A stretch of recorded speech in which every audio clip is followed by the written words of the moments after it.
crucial Western clash with playoff implications on the line. With the Bombers lost last night, the Roughriders with a chance to secure a home playoff game. And Riders faithful, they're going to do all they can tonight at a packed Mosaic. BC, Saskatchewan coming up on TSN.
Let's start with the bad news, shall we? Brock Armstead still dealing with that shoulder injury, but the good news, look who's back for the first time since August the 17th. A.J. Ouellette finally back in front of the Riders faithful. And let's stick with the running backs now. William, please stand back. We're going to run all over the Riders tonight and keep the Lions' home playoff hopes alive. Great news, too, for BC. Alex Hollins also returning to this lineup. Big news for Nathan Rourke this evening and a huge clash in the West as we welcome you inside the CFL on TSN. Kate Burness alongside Enoch Mwamba, Jim Barker, Milt Stiegel as we get set for BC taking on Saskatchewan. Milt, key matchups in this game for you. The man you just spoke of, Nathan Rourke. And it's not against anybody on the opposing team's defense, but against his old head coach, Rick Campbell. If Nathan Rourke is struggling, if this team is struggling, if they're down, knowing that you have VA on the sideline, will he take him out and put VA in? That's the matchup I'm looking at. See, I see this game. We're in championship football time now. It's all about physicality, and you're going to find that with the Saskatchewan defensive line, Lanier and company against that offensive line of BC. That's going to tell the tale on who's going to win this game, Enoch. I like that defensive line, and I'm looking. That defensive line is going to help Roland Milligan Jr. because my matchup is going to be between him and Mr. 1,000-plus yards, Justin McGinnis. Yeah. The last time he had over 100 yards was against Saskatchewan as well back in July. I'm looking forward to that matchup. And, Coach, I'm a lot more comfortable, by the way, that you're talking about the offensive line again. Yeah. You get away from it. I really just don't like it. But a monster game for both of these teams. Earlier game, obviously, with no playoff implications on the line, but this one huge, especially with that Bombers game last night and the Toronto Argonauts picking up that huge victory. But this should be an interesting one, to say the least. We will get you to Mosaic. It is a packed house this evening. Riders, Lions coming up next.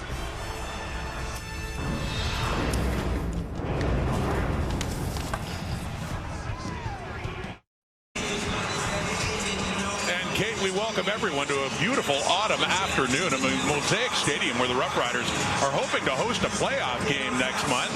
They will if they win this game, but the BC Lions, Glenn, have something to say about that. 2 games left. If they win them both, they get to host the West semifinal. A lot depends on Nathan Rourke, who's certainly shown flashes of the brilliance he had a couple of years ago, looking for more consistency. Well, Nathan Rourke back in 22 was on pace when he was injured right here at Mosaic Stadium after 10 games for over 6,000 yards passing. Now, in order to get back to that form, he's got to eliminate mistakes. Hasn't thrown an interception in 3 games. Trevor Harris is on top of his game. He has a 3-game winning streak going and averaged over 300 yards in each of them. Yeah, 3 straight wins for Corey Mace's Riders. They can clinch at least second in the West with a win. They still have an outside chance at first. Rick Campbell's Lions in the playoffs for a 3rd straight year, coming off a victory over Calgary. They got them back to 500 at 8-8. The Riders won the toss. They have deferred, and the Lions will get the ball first. Terry Williams is back there. Both of these teams have clinched a playoff spot. Both have something to play for. As mentioned, both thinking about a home playoff date. This one begins in Week 19, Mosaic Stadium. Brett Lothar the kick. Terry Williams with the ball at the 25, and he gets up just shy. Nathan Rourke, 3-4 as a starter since coming back from the NFL. And just over 1,500 yards passing. A couple of nice wins, one in Victoria against Ottawa, and then the very next week traveled to Montreal, best team in the league record-wise, and beat the Alouettes there, but has not been right on top of his game, at least the game we remember back in 2022. He has eliminated mistakes over the last 3 weeks, as I mentioned, 0 interceptions. The running back, 31, William Stanback beside him. Takes the ball in the 1st and 10, and a helmet comes flying off as he gets up for about a 5-yard pickup. C.J. Rivas in there on the tackle. It's Stanback's hat. Good news for the offense for the BC Lions. They get their starting left tackle back in Jarrell Broxton. Missed 4 games, and they need that starter back to secure the edges. And a 4-yard lead for Justin McInnes for the title in the receiving category. Ahead of Justin Hardy. Just ahead of Hardy. So 5 for Stanback, a 2nd and 5 here for Rourke. Looking to throw it, and he does, but no, it is not caught. And it's knocked off. A.J. Allen has it in his hands, and he's taking it back for a Roughrider touchdown. What a start for the green and white as it bounced in and out of the hands of William Stanback, and ultimately into the hands of A.J. Allen, getting to start in this game because of an injury to Adam O'Clair. Riders won the toss and deferred to the second half. They wanted to play defense first. The throw was outstanding from real high percentage throw from Rourke, but it was just juggled there by Stanback. Now, did it hit the ground? It hit his heel. Stayed alive. Of course, it was Roland Milligan keeping that ball alive. The first guy to tip it up. And that is an interception by A.J. Allen, who was a last-second add here with Adam O'Clair, a scratch in warm-up. What a bizarre deflection off the foot, inadvertently off the heel of Stanback to keep the ball active. You've never seen anything like that. Well, watch Roland Milligan come in. He sees it. He tips it up, almost has his 9th, but it ends up in the hands of 32, and he takes it to the house. What a start to get the crowd in it here in Saskatchewan. Does it ever. A.J. Allen in his 3rd year at Guelph, one of the leaders in special teams, but they're a great defensive play. And the point after try from Brett Lawton, who has yet to miss a point after try so far this season. And we got a stunning and sudden 7-0 lead for the home team, the Saskatchewan Roughriders. And a tailback still shaking his head, trying to get rid of that last one. I mean, the chances of dropping it is one thing. The chances of it hitting his heel in Stanback as he went out there. But again, you know, sometimes it's amazing how lucky you get as a defensive player when you hustle. And when you hustle, it's amazing how lucky you get. And you could say, well, A.J. was lucky. I mean, A.J. Allen just happened to be, no, he hustled to the play, wanted to get in on the tackle, and because of that hustle, the ball was there for him, and he takes it to the house. What a start. Wow. Just crazy. When it looked like an easy catch for Stanback, he couldn't hang on. It looked like an incompletion, and yeah, just a nightmare for the Lions. And 31 as 32, green and white, takes it to the house in a 48-yard return for A.J. Allen. So Williams, who just did this, is back for another kickoff return and a 7-0 Rider lead. As mentioned, if the Riders can win this game, they clinch at least 2nd place in a home playoff date. Here's Williams. Out to the left and across the 40, 45 now as he's forced out of bounds there by Jackson Ford. Now you got to forget that. Short memory time for William Stanback. Now he's got to just let that one go. He will. He's a veteran. 6 years in the Canadian Football League. 1,000-yard rusher. Huge add to the BC Lion offense. So Stanback, I'm sure, will just let that one go, get back into it. A.J. Allen starting at weak side linebacker for the injured Adam O'Clair, suffered a knee injury last week. What a start. 1st and 10, BC 47. Nathan Rourke back to work. Throwing again off to the right. It is caught. Aiden Eberhard has it. Everhart, his second year out of Wyoming, and a first down for the Lions. This is Corey Mace's starting defensive line from the beginning of the season. This is a group that he wanted, and the leader in that group, Micah Johnson, 6 sacks so far this season. Now the Adam O'Clair change means that A.J. Allen, who's already made an impact, is in the lineup in the starters group, and Deontay Williams is back after a suspension. Roland Milligan will get to. Play action fake with time. Rourke over the middle. It's intercepted.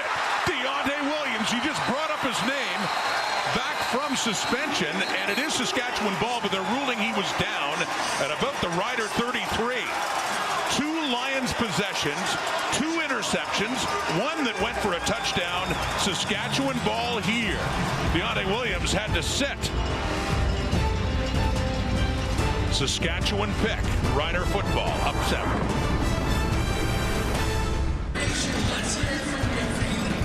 The ruling on the field here was an interception by Deontay Williams. Suits, have another look. Did he catch this ball? Well, the one angle looked like he may have got some help from the ground, although both hands are underneath. The command center has taken a look through the break.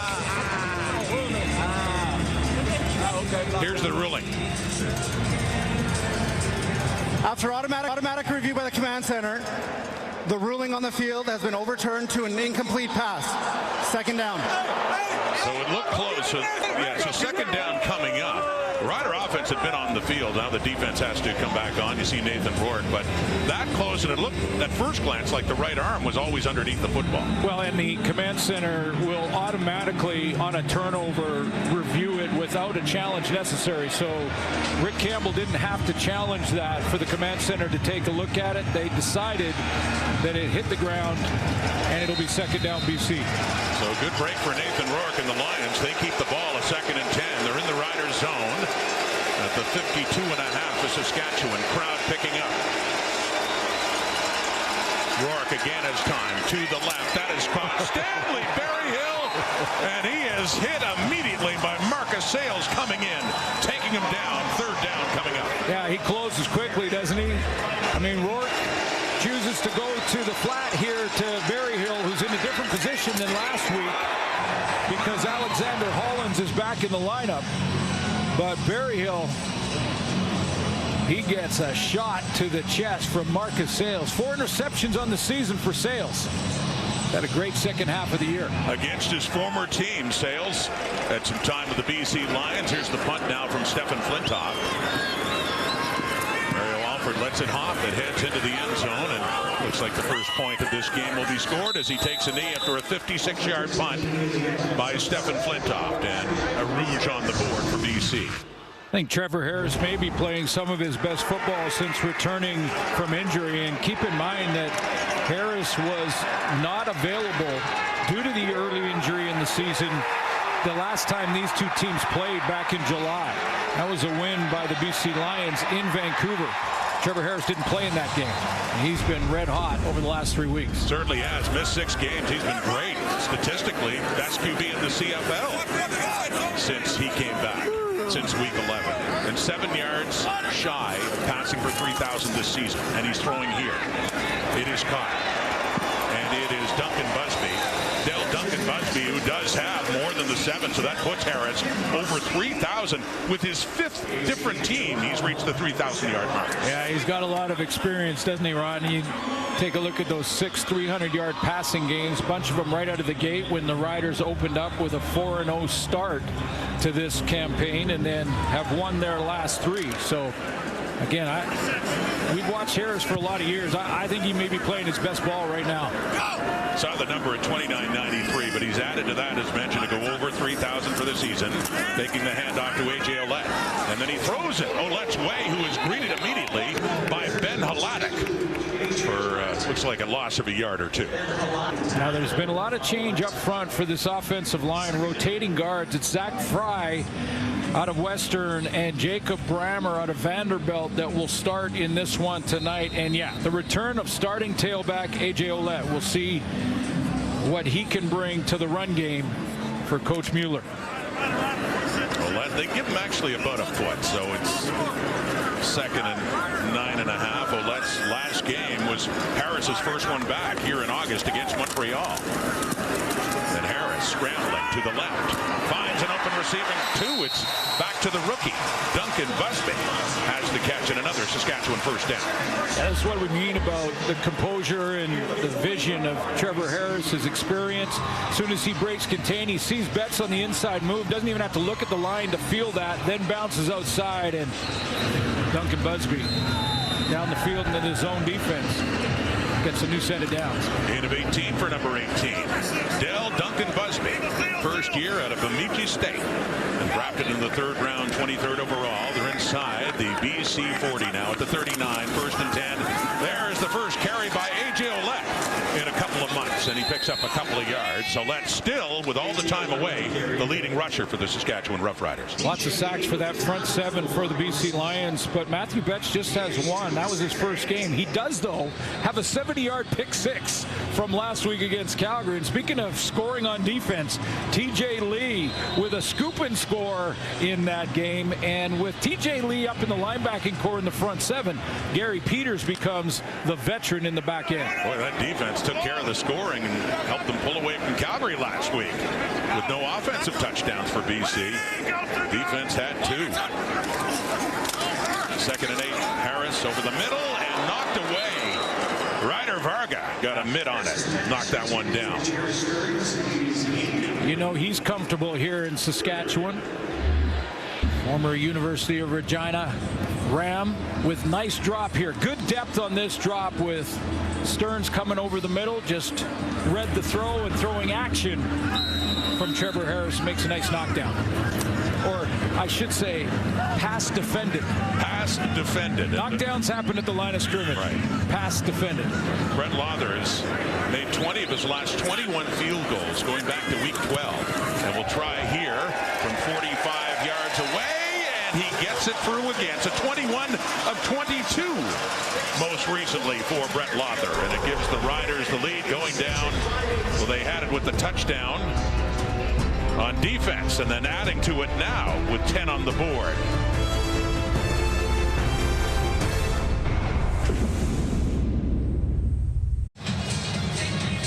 The two head coaches, Corey Mason, Rick Campbell, who know there's a pretty good chance these two teams will meet again in the West semifinal. Not guaranteed, though. But if Saskatchewan loses today, Winnipeg is guaranteed first place. Then it comes down to who gets home field. The Lions need, well, if they win their last two, they're guaranteed it. Saskatchewan would get at least second place if they win. So, you know, these two teams have a playoff spot. But still, there's a lot to play for, wanting that home playoff date. Lions football down by 9 and handing off 2 to William Stanback. That pickup getting it up to around the 45. That bizarre play and a drop ball that went off his heel into the hands of A.J. Allen for the lone touchdown of this game. Well, and, you know, home field in football is so important. I mean, it really is. And I don't have the stats in front of me going back 20, 30 years about hosting the semi or hosting the final. But I guarantee you that the home team has the edge. And this crowd is going to make it tough on Nathan Rourke here to get that home field advantage. Second and 5 after that pickup by Stanback. Crowd, of course, really picking up with the opposing offense on the field, throwing. First down, Berryhill and more. Stanley Berryhill gets it across midfield and into the Rider zone. This Rider defense mentioned they've really got the guys up front back. I mean, Adam LeClaire has been a big part of the defense over the last few weeks, and he's out, but they get C.J. Reeves back a couple of weeks ago, and their D-line is intact. Down to the Rider 52.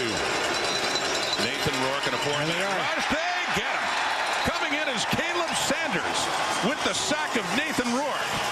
Sanders with his third sack of the season.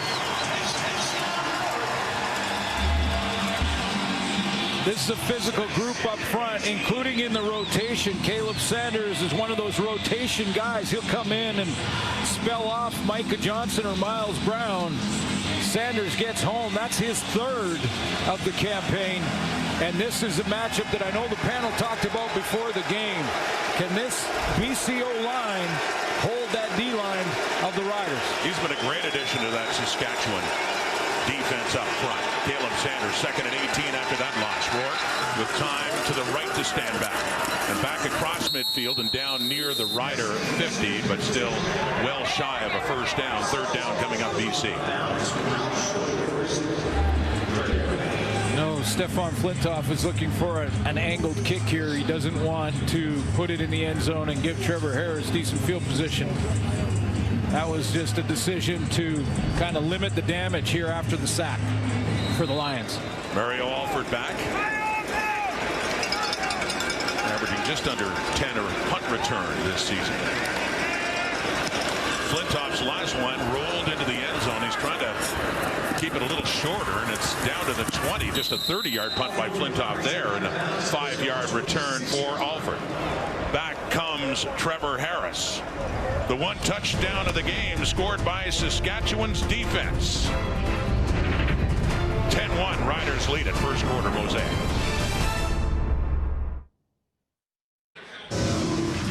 Another solid addition to the Roughriders this year, receiver Keyshawn Johnson. Well, back-to-back games with over 100 yards receiving for Keyshawn Johnson. You know, I think his switch game, the game where he sort of figured it out speed-wise, the angles, the big field, the motions, all those things, were back about 5-6 weeks ago against Montreal. He had 90 yards in that game and a touchdown, and then went 4 straight games with a touchdown, just built his confidence. And Keyshawn Johnson has been #1 target for Trevor Harris over the last 3 weeks. Did a great catch last week against Edmonton, 5 in all for 103 yards and a touchdown. And that Rider victory, Keyshawn Johnson. There's A.J. Ouellette back in the lineup for the first time in 2 months and doing A.J. Ouellette things as he puts his head down and charges up to the Rider 40. Had a really good conversation with A.J. Ouellette this week and talked to him about what he might have learned from watching from the sideline through his injuries. And he talked about patience. And when I get the ball, I want to be a little bit more patient and press the line of scrimmage rather than hit it full speed every single time. He had a nagging hip injury, missed a couple of games, came back in week 11 against Montreal, and then aggravated the injury, so took a long time off, went on the 6th game, and says he is 100% healthy now. Yeah, probably came back a little soon, but he's that type of guy. I mean, he's that if the leg is still intact, like it's still there, unless it absolutely fell off, he wants to play. Right. So, and I'm sure he talked the training staff in. I'm sure he talked Corey Mason into playing early. It wasn't quite right. He couldn't cut properly, so they gave him another 4 or 5 games. So it's a 2nd and 8 now after a 2-yard pickup by Ouellette for Harris, throwing, and it is caught, and then outside the 50.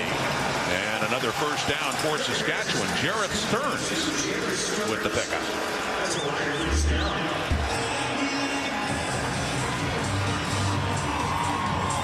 Trips into the boundary, little curl route. Tough to play straight zone defense against Trevor Harris. I think, I don't care what team you are, you play zone against Trevor, he's going to find the hole. Finds it there for a first down up to the 52 of the Riders. Back to Ouellette. Turns it back left. Little straight arm. Putting his head down, and another good pickup by A.J. Ouellette in his first game back since mid-August as he gets it inside the Lions' zone inside their 50. Talked about working with Andrew Harris in Toronto and remembered his conversations with Andrew about pressing the line. Good stiff arm twice in a row there on that run off the left side. First few seasons with the Argos, won a Grey Cup on this field with Toronto 2 years ago. His first year now in Saskatchewan after signing a free agent deal, and very happy to be back in the action on a 2nd down and 2, but not much there. Manny Rugamba coming in, and Thibaut Dabaye as well, and Ben Holatic to gang up to see if they can stop him from getting that first down, and they do. 3rd and short coming up. No hesitation from Corey Mason at this point. BC side of half field here for him to go for it on 3rd and 1. It's a long one, though. Not guaranteed. So Shane Patterson comes in for the short yardage. Patterson with Harris out for 6 weeks. Got a good chunk of starts, including one at BC Place the last time these two teams met back in mid-July. So a full yard. With Emelis in motion, and then going to the right behind Emelis was Patterson. They had something drawn up, and they just needed about a foot, so they do pick up the first down for Saskatchewan. Wow, that's gutsy on Shea Patterson's part to go straight down the line of scrimmage. If Gary Peters shoots the gap here and doesn't hesitate, he gets a kick-out block, so that's part of it, but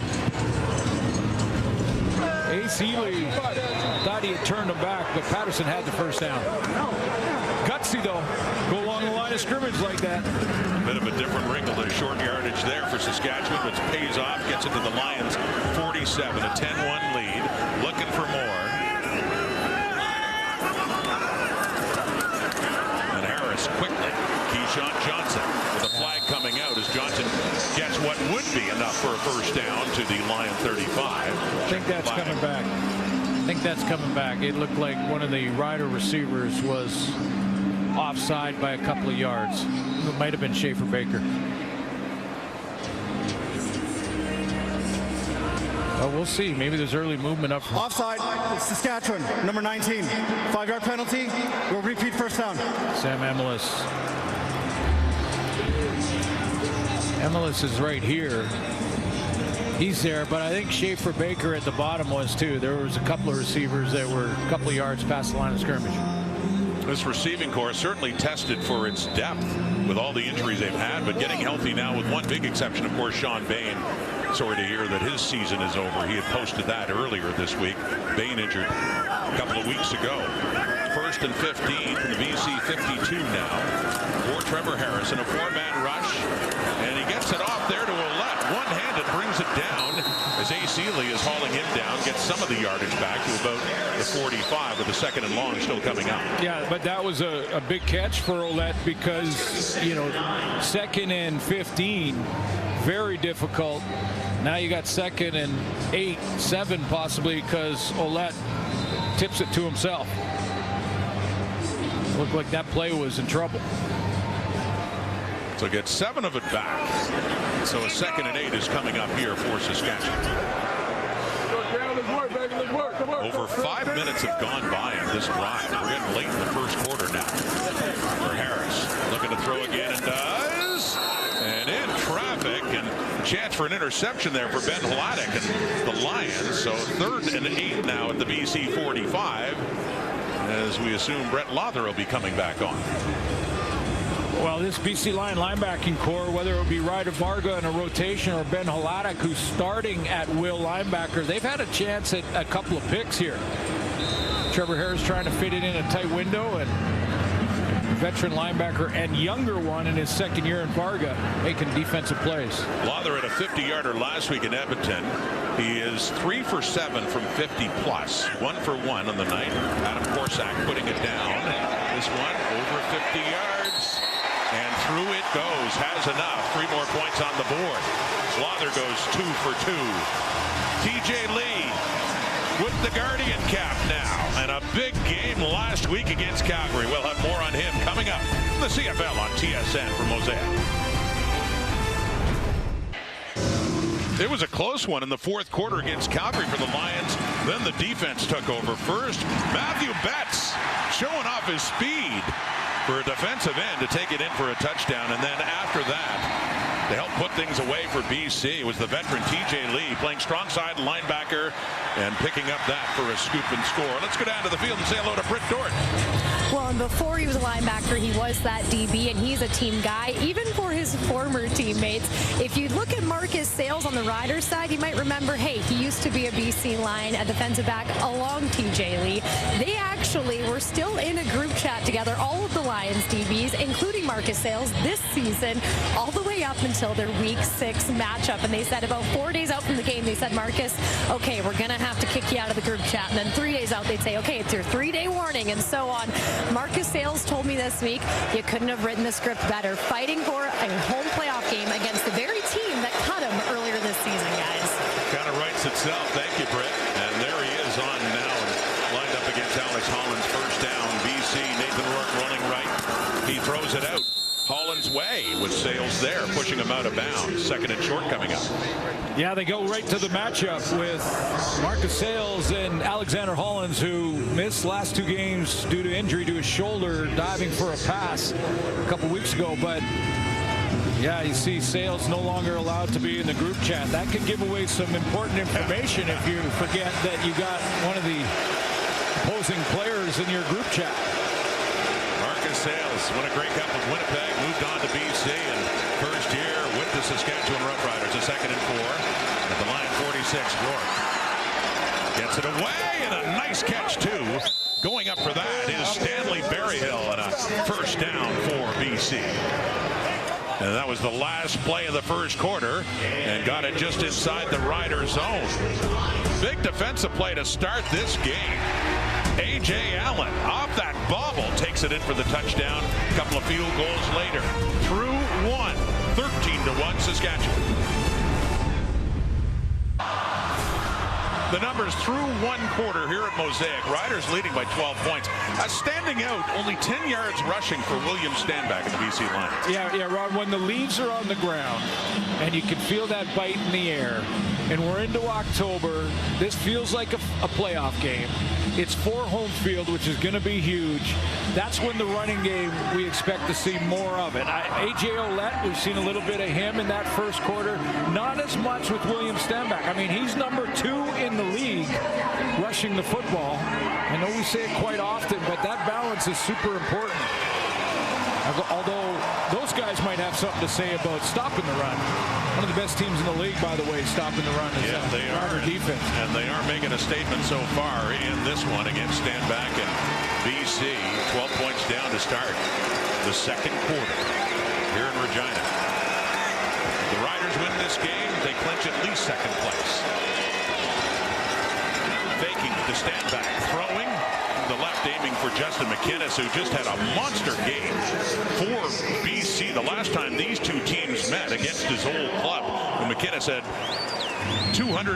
over 200 yards receiving in that one. Yeah, 243, 14 targets, caught all 14. I mean, that's almost unheard of. But yeah, that was a big game. Now, Vernon Adams started that game and played that game, threw for over 400 yards in it.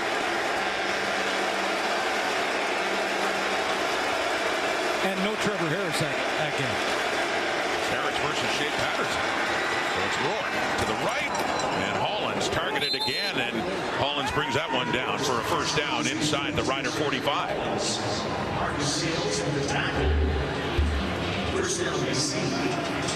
a long time in the read here for Nathan Rourke. Doesn't seem like it, but he got it out to Hollins just in time, because Hollins was leaking out there closer to Sales. He might have had a shot at that. Coming in with 881 yards receiving. For a time, he led the league in receiving and cooled off. And he just missed 2 games with a shoulder injury. So first and 10. And the Rider 43 intended for Stanback, but that falls shy with the heat on Nathan Rourke on that play. Yeah, I think it was Micah Johnson that got to him, and that affected the throw. Micah Johnson right here. That affected the throw. Clearly, it went right down. He was waiting for Stanback to get out of the backfield and be ready for a little dump pass there, but you can see the hit he took. Wow. Brian Cox Jr. and Micah Johnson with a Nathan Rourke sandwich.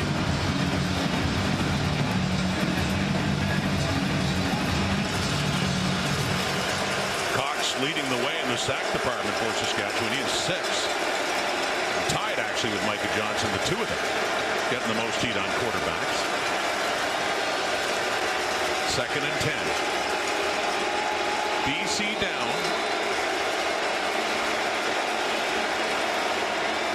But at the Rider 43, and with time. Oh my goodness, that one's caught by Keon Hatcher, and another first down as the Lions get into scoring position now. I can't believe Rourke tried that and got away with it. It's going to be a throw in a real tight window. Watch Jameer Thurman in the middle of your screen break on this, and none other than Roland Milligan coming the other direction, and his 8 interceptions in his back pocket, leading the Canadian Football League. He was right there too.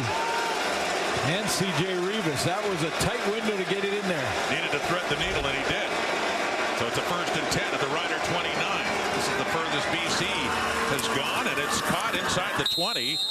So red zone now for the BC Lions, and that's Justin McInnis with the catch. You know, one of the things I think that Justin McInnis' game has got to continue to evolve. I mean, he is the leader right now, and he's only had a 3-yard lead on Justin Hardy, but he was making a living out of that bender route over the middle. This is very similar to that. This is a curl instead of a bender. A little bit different. I'm going to have to keep opening up the playbook for 18. David Mackey in, the fullback for short yardage, playing quarterback. We've seen a lot of this from BC's offense as he heads off to the right. Has enough to move the sticks, and a 1st and 10 now for BC. So the bender route is sort of like you go down the field and Justin McInnis bends in like that. That's sort of the bender route. The one he just run was this one. Very similar, but doesn't bend into the middle. I think defenses have played against that bender. They're taking it away from Justin McInnis. They're making him run other routes, and the Lions are trying to figure out how to get him the ball. From the Saskatchewan 17, little toss out to Stanback. Puts his head down, and he gets it down around the 12. Looks like about another 5-yard pickup for William Stanback. Yeah, we used to call that the zap technique. And the idea is to zap the quarterback. So make him pitch it immediately. And that's what Anthony Lanier does. He goes right to Nathan Rourke in the zap technique. Zap it, make sure he pitches it, and then the defense can rally. 10th play of the drive. They mark it at the 13. A 4-yard pickup, 2nd and 6. How hard it is to audible. He's trying above this crowd, and Rourke off to the left. It is caught inside the 5. 1st and goal coming up here, and that pickup by William Stanback. You can see what the home field advantage could be like. I mean, this is Nathan Rourke. He gets it done. But this is how difficult it is. First of all, offense is on the road, loses snap count. So they don't have the advantage of the snap count when they're on the road and can't hear. But he was trying to audible there. He was back and forth trying to make sure everyone understood what the new play was and got it done. Mackey's in. Short yardage. 2-1. Touchdown. BC Lions answering back, moving it down the field in a long drive to reach the end zone for the first time. Well, the way this game started, this is a big drive for the Lions, and having David Mackey back in the lineup, he does so many things. I mean, he's on special teams, short yardage. He's already had a couple in the middle of the field that he's gotten on 3rd down and short, and now gets the first major for the BC Lions. And his 7th rushing touchdown of the season. In his 6th year out of Western, David Mackey. Sean White on for the point after to make it a 5-point game. Been mostly Riders so far in this first half, but an 11-play, 70-yard drive getting the Lions back in it. Finished by David Mackey and celebrated by Corey Woodruff, too.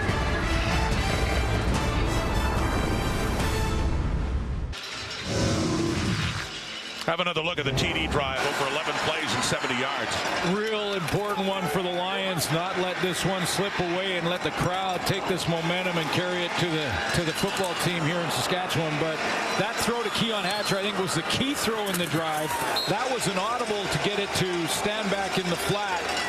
And they were able to change the play despite the crowd noise, and then David Mackey finishes the drive with that short yardage touchdown. So Stephen Flintoff will come on to kick it off. And Alford's back there with Jareth Stearns. Riders still lead down to 5 now here in the first half in a game Saskatchewan knows they'll clinch a home playoff date, at least 2nd place if they win this one. BC, if they win, can clinch 2nd if they win again against Montreal in their final game of the season next week. Alford has it. Cross to the 30, and down he goes just a little bit past that. A.J. Ouellette back in the lineup. 6 games. We'll have more on him and his return here in the CFL on TSN.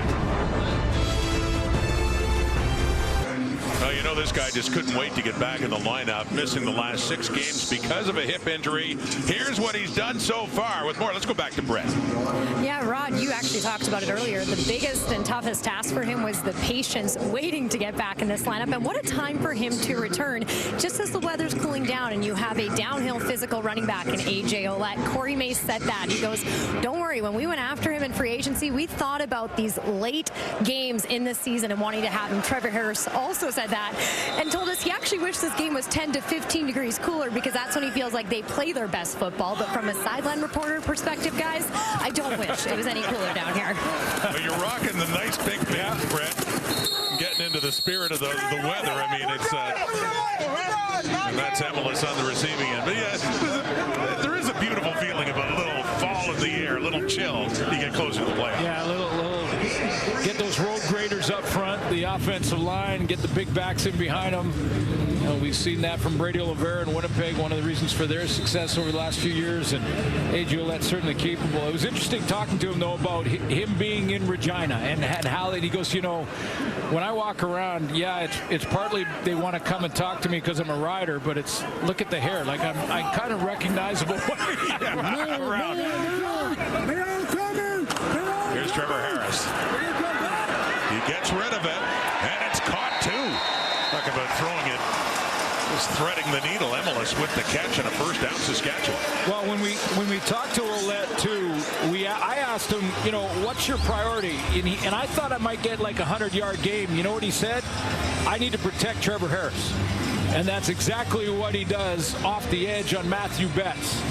He gives Trevor Harris an extra second to make this throw to Emelis on the dig route. It's that up across the 50.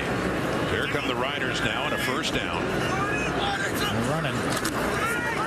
And off to the side, it is caught by Emelis again. And a good yardage after the catch, too, to pick up another first down inside the BC 50.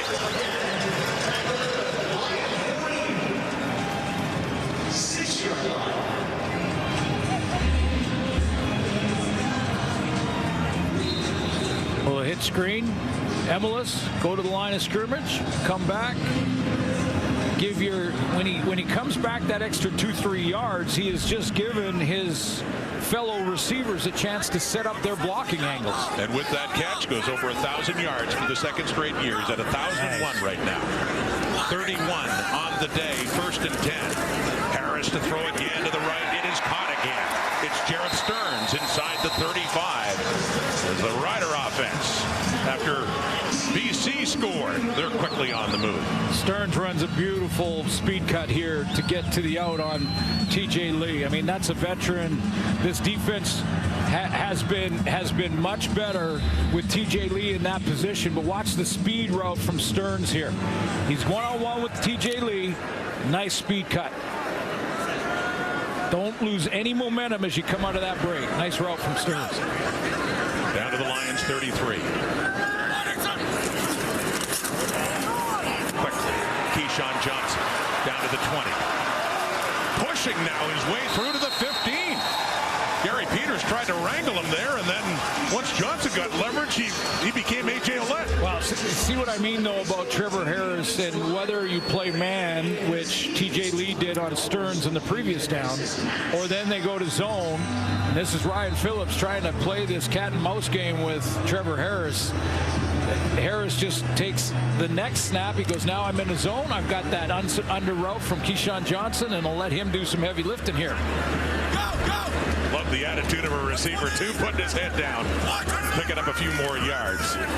Taking to Ouellette, off to the right, back to Stearns, 10, 5, and he tries to push his way through Gary Peters to get to the 4.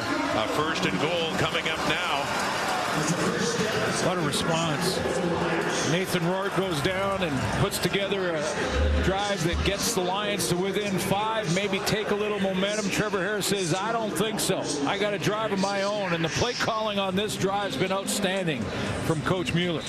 The deepest the Rider offense has gone. They still don't have an offensive touchdown. Their TD came on a defensive play, interception by A.J. Allen. Trevor Harris is 6 for 6 on this drive. Here we go. First and goal at the BC 4. The toss. Ouellette, he's going to throw. Oh, nearly intercepted by Gary Peters. It was intended for Emelis.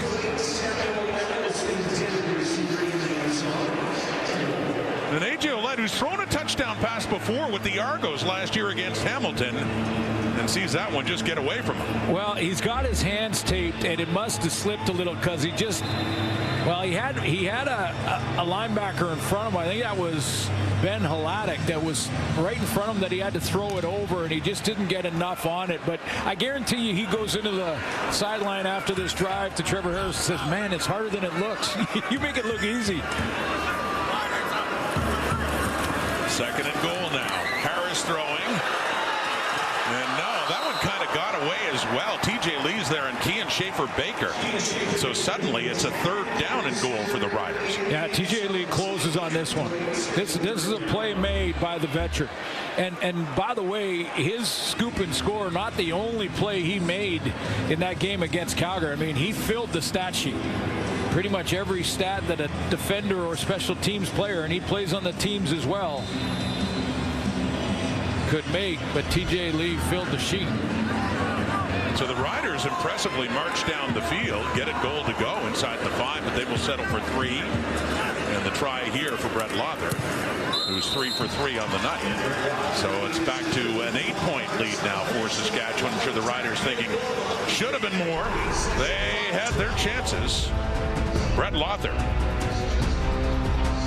Another field goal for number 12. A couple of nights ago in Regina, the Plaza of Honor dinner was hosted by Brett Dort. Glenn Suter was there as well. Those honored their suits. Roy Shivers, former general manager of the Saskatchewan Roughriders, and Darian Durant, Grey Cup champion quarterback.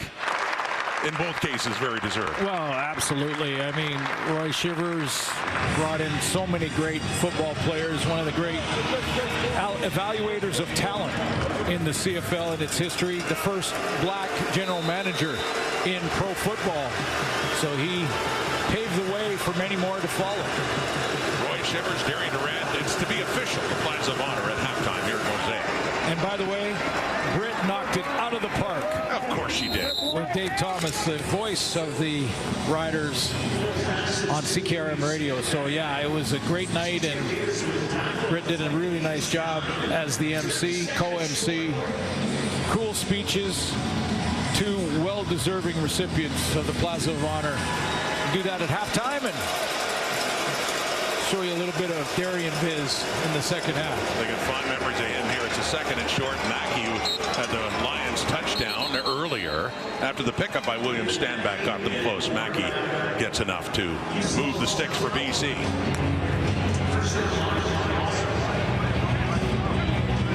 Yeah, they were missing David Mackey in these short yardage situations over the last few weeks due to injury. Still don't have Javon Catoy back in the lineup, but as far as getting that big blocker to play tight end almost, but David Mackey, super important. Jordan Maksimic, the offensive coordinator. Catoy, by the way, up with an ankle injury. First and 10, flag out. Pass completed, and a hit there. Deontay Williams in on Williams Stanback. I think there was early movement. I'm not sure who moved first. Offside, Saskatchewan, number 95. 5-yard penalty, repeat first down. Haba Baldonado, their global player from Rome, Italy. Yeah, he was right off the edge in the 2-point stance. It's in the neutral zone.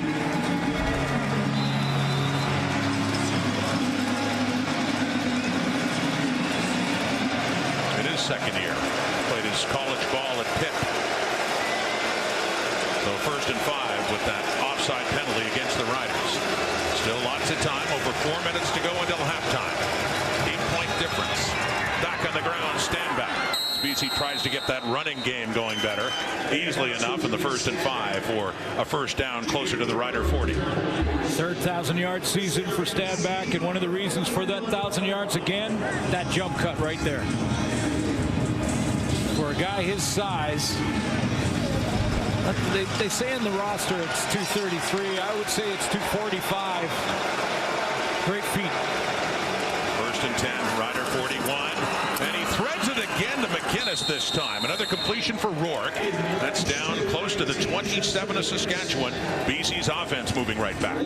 Well, that one interception for Nathan Rourke, not his fault. That went off the heel of his tailback, but that was the first play of the game. But he has thread the needle a couple of times in this half, not afraid to try and knife it in there. As a DB, you believe. Is he really going to throw it there? And he has been. Last play before the 3-minute warning. Back to the ground to stand back. And runs into some contact a couple of yards down the road.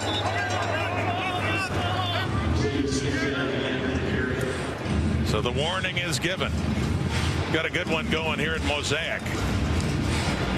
Teams thinking of a home playoff day, knowing they will likely face each other. 8-point difference. Saskatchewan leading. BC's coming on.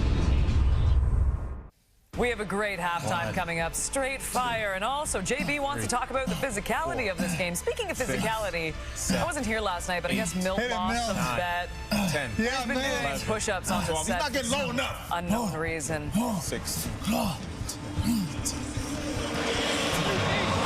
Stegall, 50 push-ups. Walk in the park, right? Well, for the record, in the booth here, we're not going to bet on push-ups. That's not happening.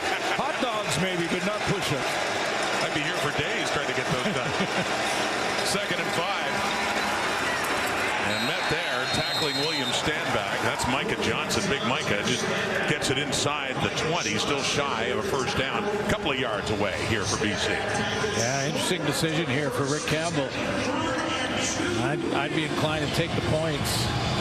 I think he's going to leave his short yardage unit out there. Well, David Mackey's coming on. Andrew Pearson as well. The extra old lineman. So, yeah, they're going to go for it. 2 full yards. Man, taking the points this first half. They're down by 8. Unless they're trying to draw him offside. Get a freebie. Nathan Rourke. Nope. The snap goes to No, sir. No, turnover on downs coming up. They gave it a shot. Instead of taking the 3 and cutting it to 5 again, thinking of continuing the drive and a chance to tie it before halftime. It remains an 8-point game. Yeah, but that was a long 2.5. I mean, that was a 3-yard short yardage play, and I don't know. Mark that one. Mark that one. We look down into that 4th quarter. We'll see if that. You know, sometimes the game comes down to 4, 5, 6 plays, and you don't know when in the game they're going to happen. I'm wondering if that's one of them. Big stop by the Rider defense. Tried to run it straight with Mackey, and no going. Riders are ready for that. So here they are in their 20. 2:22 on the clock. Emelis has the ball. And he gets a good pickup on first down up around the 29. 2nd and short. Still lots of time for the Riders to see if they can now increase that 8-point lead. Yeah, exactly. Exactly. And plenty of time to run the offense. The last time they had the ball, they had to settle for a field goal, but they worked it down nicely to get inside the BC 5. Trevor Harris moves out. It's quarterback A.J. Ouellette. Short yardage. So little page out of the Lions book. We see the Ticats do that as well, as Ouellette takes it for short yardage and picks up the first down.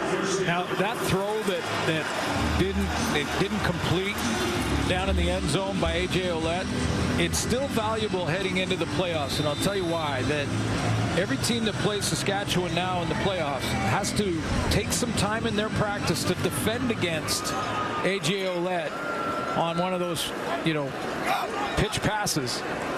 That takes time out of your practice schedule.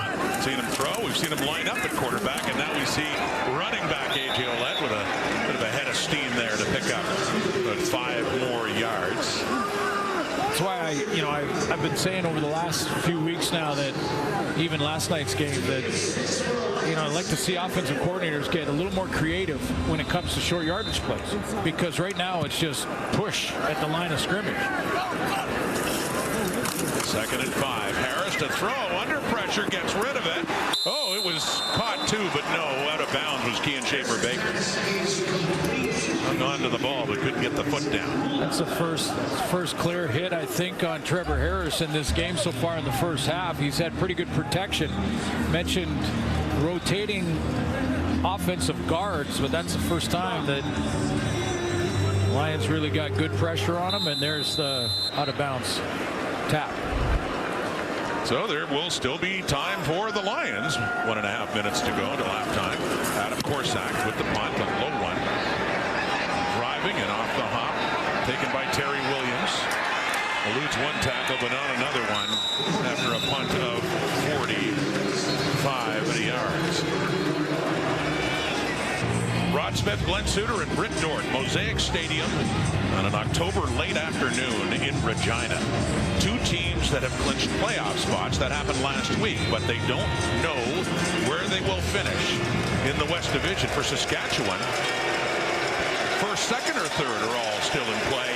For BC, just wanting second place again and a home playoff date for the 3rd straight year, but they have to win this game at least, and then some. Rourke. The throw and open, but coughing it up is McInnes, and it's picked up there by C.J. Rivas. McInnes had the catch. He took a pop. He couldn't hang on, and it's Saskatchewan football. Who tackled the football? That's the bender route that McInnes made a living on the first half of the season. They went back to it, and he was there. I mean, the catch is made. Previous plays being reviewed by Command Center. That's Nelson Lacombo, the safety that stepped in, put his shoulder right on the football, and the Command Center's taking a look to make sure this is a catch and fumble and not an incompletion. Now, when they slow it down, it's tough to get perspective on it.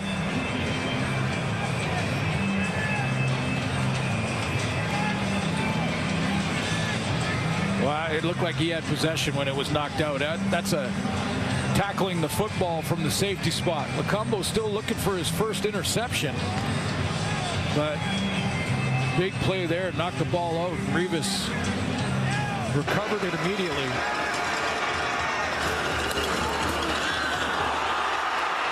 It looks a little different when you go in regular motion. Sure does. The turnover's really hurting. Assume this one does stand up as a turnover. Really hurting the BC Lions in this first half. Command Center's looked at it. After review, the ruling on the field stands. First down, Saskatchewan. The referee, Justin McInnes, on the fumble by Justin McInnes of the Lions, picked up by C.J. Rivas. So for BC, coughing up the ball, he had Williams stand back and a weird one off his heel that led to a Rider touchdown. He had a turnover on downs the last time they had the ball, and then this. The catch and then fumble by Justin McInnes. So here come the Riders now at the 49, still 1:12 on the clock, and flags coming out before the snap of the ball. Tavai's offside. Hey, you know, that first one to stand back, that in my book would be a offside. BC, number 99. 5-yard penalty, remains first down. That's a turnover. That one by Lacombo, that's a takeaway. Yeah. You know, same result, but just call 2 different things because the defense took the ball away, and they're great at that. The Riders are now a plus 20, I believe, first in the league by a long shot. By far. One of their strengths all year long. Here's Harris. That's caught by Emelis.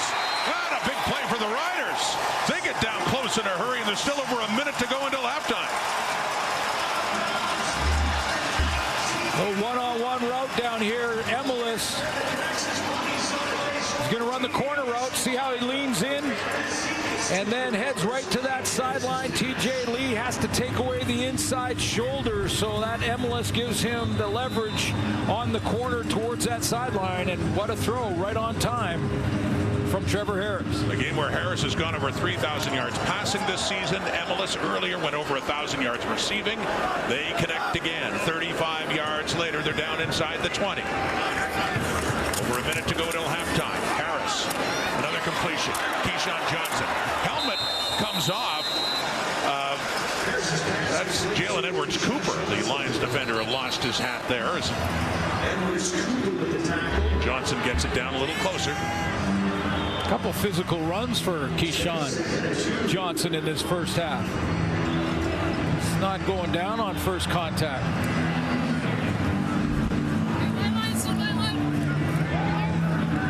Jalen Edwards Cooper, who started the season with the Roughriders, he got cut.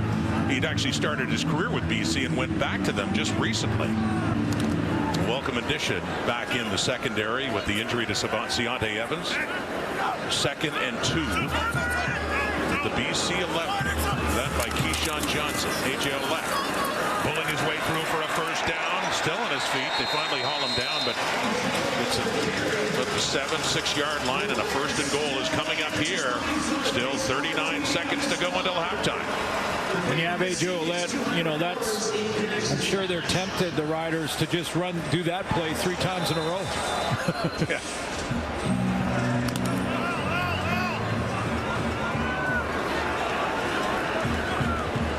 Three handoffs in a cloud of dust. And a throw. And a throw here. End zone long. Touchdown. Jarrett Stearns has it. Then the Riders quickly make BC pay for the takeaway. Points off turnovers, so important. Turnovers first. 13 points off turnovers. 1, a touchdown created on the first play by A.J. Allen, and now the touchdown throw back shoulder, and Stearns goes up and rips it into the air. Does not give the defender a chance to get his hand in there. And that is the first touchdown of the season for Jarrett Stearns. And timely, too, in the final minute of the first half, with the point after try coming up here by Brett Lawther.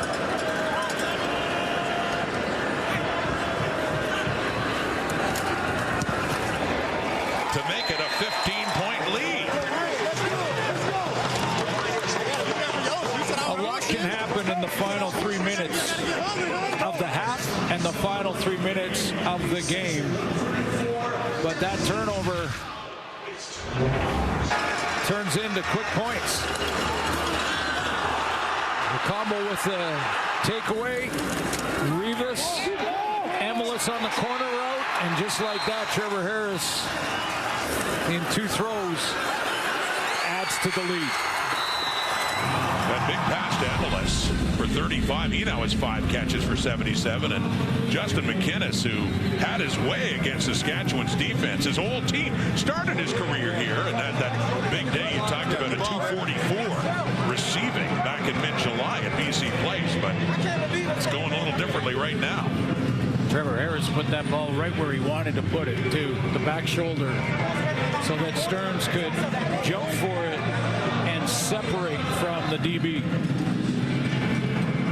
So Terry Williams back, 21 seconds on the clock. 23-8 Saskatchewan opening up its lead.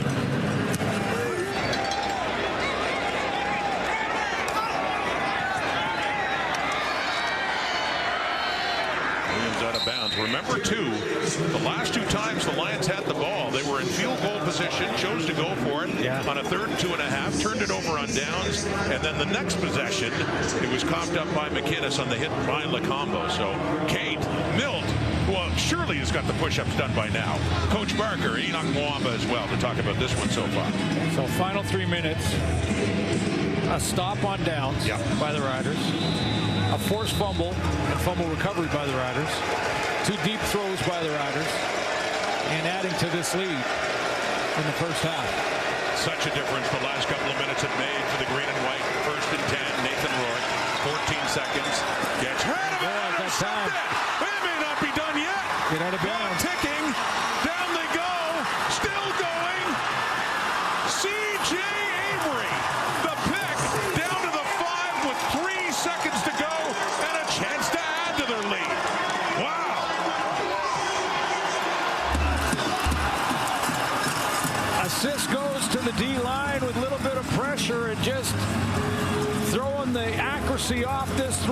that little bump there, I think it was Baldonado coming off the edge that just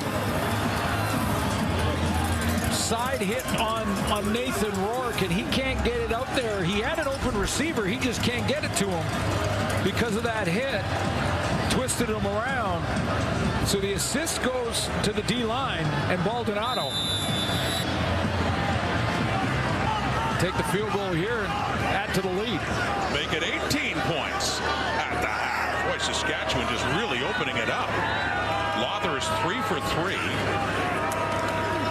Gets his 4th field goal of this first half. That one coming with just seconds to go, and that interception by C.J. Avery. His 3rd interception of the season. 17 points off turnovers at the beginning of the half, and then more points at the end of the half. And the Lions with a little discussion before they head to the dressing room. They've got some regrouping to do. Yeah, starting with the turnovers, and you can look at them and say, well, one maybe Rourke's fault, decision by Rick Campbell to not take the field goal and take the points, make it a 5-point game at that point. All of those decisions, they matter. Let's go down to Britt with AJ Ouellette. Well, AJ, you made your presence known out there at a few different positions in your return. Tell us how it felt to get back on the field. It feels great. It's been way too long to be out there playing with the guys. Putting the body on the line to try to get this win. Well, you're 2 quarters away from earning a home playoff date right here. What's important for you and this team in the second half? Just do your job. Don't make any mistakes. We do that, we're going to come out here with a win. All right, thanks so much, AJ, and welcome back. Thank you. We'll send it off to Kate and the panel. And Britt, that panel would be Enoch Mwamba, Jim Barker, Milt Stiegel, and what a half of football by the Saskatchewan Roughriders. And JB, you mentioned this before the game. You were looking for a good old-fashioned slobber knocker. It's coming from one of the 2 teams. We know this. And we want to look at this physicality. And look, AJ Ouellette, he said putting his body on the line. It's not just running the football. He made a brilliant block in that first half as well. It's the O-line. It's the defense. Everything is coming together for these Riders and the way they're playing football. This team is ready to play. I mean, when you hit the way they're hitting, Nelson Lacombo, much maligned at free safety, he comes down, creates a fumble with a huge hit on McInnes. Keyshawn Johnson catches a pass and runs over Cooper's Edward. They're doing it at every position. It's just, I went back, I pulled a couple of clips of it started with Marcus Sales at corner. They catch a little flat route. Watch him come up here and absolutely say, you know what? You're in our house now. Now, Caleb Sanders, he just takes Suk Chung and throws him to the side.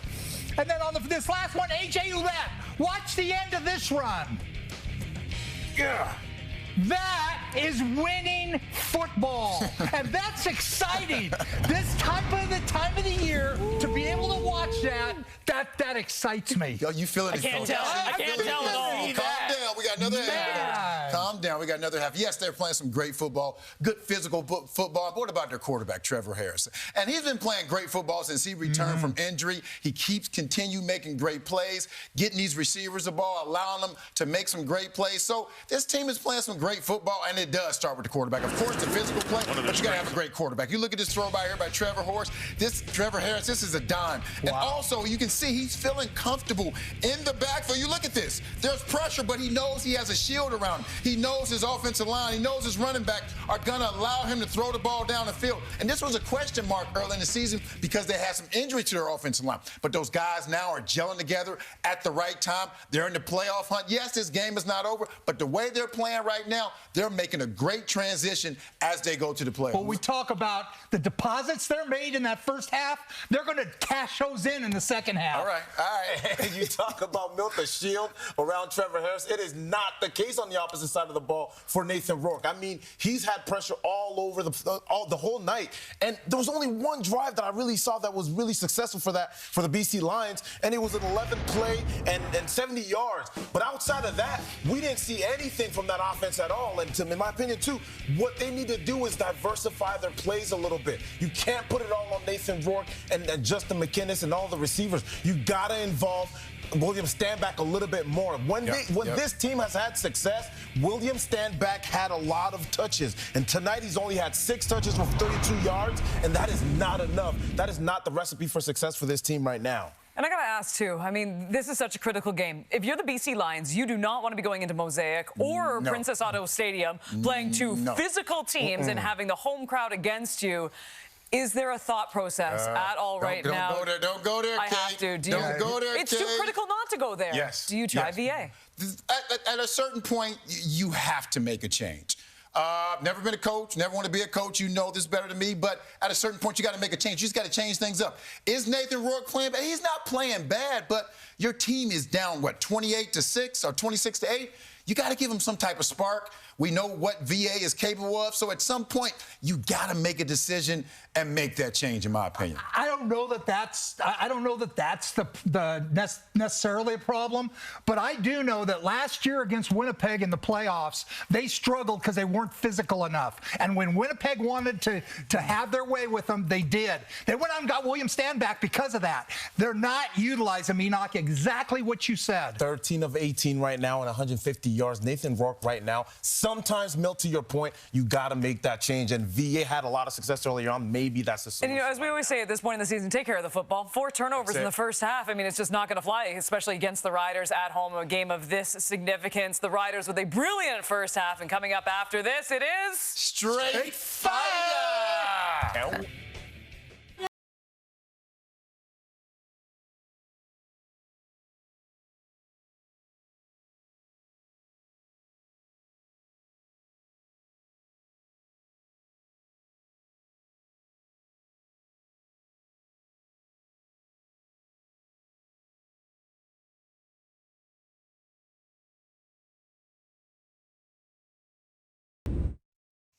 It is a tradition unlike any other. More football on Thanksgiving weekend presented by Purelator. Join us Monday, 1 Eastern, 10 a.m. Pacific. A huge matchup over in the East as the Red Blacks taking on the Montreal Alouettes. That game, by the way, sold out in Montreal.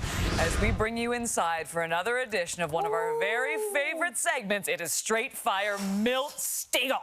Yeah, let's go to Edmonton and let's go to Millwoods Christian School. And I say my man because this coach, this young man in the CFC game this year. Carter Harold with 1 of 5 touchdown passes. Look at that. That's nasty. The tight one-hand catch. And you better make plays like that, Carter, when you're looking sweet like that. You can't be sweet looking like that with the tight fits and not make great catches like that. Great catch, Carter. That was straight fire. We go down the road to Calgary and the Boneheads Trojans. Maddox Haggerty, yes, that's name of the year so far, does his very best Tommy Stevens impersonation, takes his quarterback sneak 40 yards for the touchdown. Now that is straight fire. Let's go to Ottawa. The North Gloucester Giants tight football. 7-year-old Liam Mason. Look at this. Breaks 3 tackles and he's gone. I read his lips. He said, give me a hole and I will handle the rest. Let's look at it again. Let's look at it again. 1, 2, 3. Nobody can stop it when he's in a race situation. He said, I'm top 2 and I'm not 2. You can't catch me. I'm gone. Touchdown. This is straight fire. Are all of you okay? Like, does everyone need to take a breath for a moment here? What you got, I'm just going to read this normally. Flag football in Regina. No, I'm not. Texans receiver Kylan Clive, just 1 hands to throw. You know why, Stegall? Wow. She saw your highlight, and she's like, anything you can do, I can do better. That, ladies and gentlemen, is straight fire. Look, if you can't tell, we just love reading your highlights that you send in from home. So it's jamie.rydle@bellmedia.ca. And you know what we love, too? When we're watching some of these pregame highlights, we see some of these young gaffers throwing the football around. And once in a while, we have a highlight that's coming down that our truck gets. And take a look at this. This was right before tonight's game on Mosaic. Regina Minor football action, grades 7 through 12 girls. Wow. Hannah Wilker, what a beauty pass. Over to Emerson West in the slant, the TD for Regina RMF Victorias. That, one more time, is straight fire. All right, the crowd in Regina loving that. And you know what? The crowd in Regina loving this game tonight. The Roughriders, they are absolutely bullying the BC Lions at this point. And speaking of Riders, they'll love this. A couple of their legends. Roy Shevers, Darian Durant going into the wall of Plaza of Honor this evening, being honored, carted around. I'm sure they're loving this evening. We'll get you back right after this. Gaffers. Halftime at Mosaic, 26-8. The Riders are leading in large part because of the turnovers. BC's coughed it up 4 times, and it has been costly. Down to Britain now with head coach Rick Campbell. Rick, 4 turnovers in that first half. Can we expect a change at quarterback? No, we got to keep going. We got to take care of the football. We can be in this game if we do that. We're going to keep fighting and see if we can get our way back into this thing. You did talk to us this week about consistency, and that's how you're going to win the ball game. So what was your message to this team to be more consistent? Yeah, number one's take care of the football, and we got to take advantage to score. So we're going to keep going and see if we can get back in this thing. Thanks, Rick. Have a good second half. You got it. The first turnover was almost a freak play off the heel of William Stanback for the interception for the touchdown by A.J. Allen. But boy, Suits, after that, Saskatchewan's done an excellent job defensively forcing those takeaways. Yeah, forcing a couple of takeaways, and then the decision to not kick the field goal that turned over in downs and turned into points in the final 3 minutes of the half. So, all of that adds up to the lead for Saskatchewan. But earned, they are now a plus 23 in the giveaway takeaway category. Far and away the best in the CFL. They have 17 points after those turnovers, takeaways, 26-8, 18-point lead. And if Saskatchewan can win this game, as mentioned, they will secure at least second place. We've got an onside kick. Short kick to start the second half, but it sails out of bounds. And a flag will come out against Stephen Flintoff in BC, and it'll give the Riders a great place to start the second half. Oh, yeah, that's a roll the dice gamble coming out of the second half to try and fool the Riders with the onside kick, but Flintoff's got to keep it in bounds. I mean, this is the only... Illegal kickoff out of bounds. BC, number 11. Be first down, Saskatchewan. If you're going to miss, you got to miss short on an onside kick, because once it's out of bounds, there's no chance. And Rich Benavides, Rick Campbell thought they might catch the Riders napping, and they looked like they were prepared, and they reacted quickly. Well, as the saying goes, looking for a spark, but that one blew up against BC. And Saskatchewan, 18 points up, will start this first possession of the second half at the Lions 41, already in scoring position. Yeah, basically field goal range right now. Corey Mace, his CFL playing career with Calgary, and his defensive coordinator back in 2012, 2013 was a guy by the name of Rick Campbell before Campbell went off to take the head coaching job with Ottawa. And Rick Campbell asked him about Corey Mace, and he had said he could even see back then the coaching back in his playing days. Mace's Riders, good place to start. A.J. Ouellette, he's the ball carrier as he bulls his way down inside the 35. Ouellette at 39 yards rushing in the first half. One of the things Rick Campbell wanted to do this year coming into the season was improve his run defense. And, in 23, they were allowing 100 yards a game. He thought, they got to get bigger up front. They got to prove that. They have, but it's been marginal. Like, they're middle of the pack right now. Let's had some runs. There is an improvement. Not huge. Sets up a 2nd and 3. Harris to throw to the left. First down and more. Jarrett Stearns, who late in the first half picked up his first touchdown of the season to help with this Rider lead, and they get it down closer to the BC 25. Great pre-snap motion here with Emlis sliding down the line of scrimmage. You got the deep route, pushing those DBs back off of Stearns, and then Harris throws it underneath. Jarrett Stearns in his second year out of Western Kentucky. 1st and 10 at the 26. Ouellette again. Turns it back right. And gets the edge. Still going. Head down across the 10. Inside and setting up another 1st and goal for Saskatchewan. Ouellette running hard. That's the cut that A.J. Ouellette couldn't make when he made his first return. He was on the injured list for 3 games, came back from Montreal. He couldn't make that cut right there. He said it was still bugging him. The hip was still a problem. He tried to gut it out for a game. It just wasn't happening. Then he went back and missed the 6. That was the cut that he couldn't do. That was sweet. gets it down to the 8. First and goal.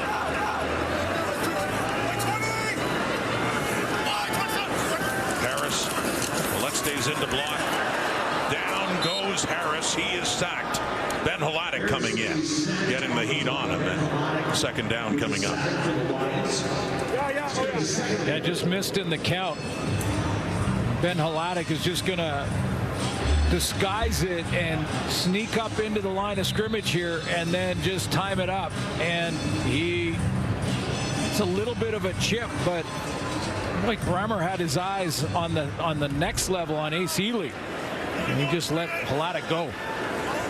The Lions' victory here would be limiting the Riders to just 3 more points. From the BC 14, second and goal. Harris, end zone, down low. Intended there for Jarrett Stearns, and not quite. Stearns patting himself like my bad, but they were that close to getting Stearns another touchdown. Well, I'm wondering, because he patted his own chest, did he run a little too deep on this route? It looked like he wanted to get right to the goal line maybe, and that's where Harris thought he would be.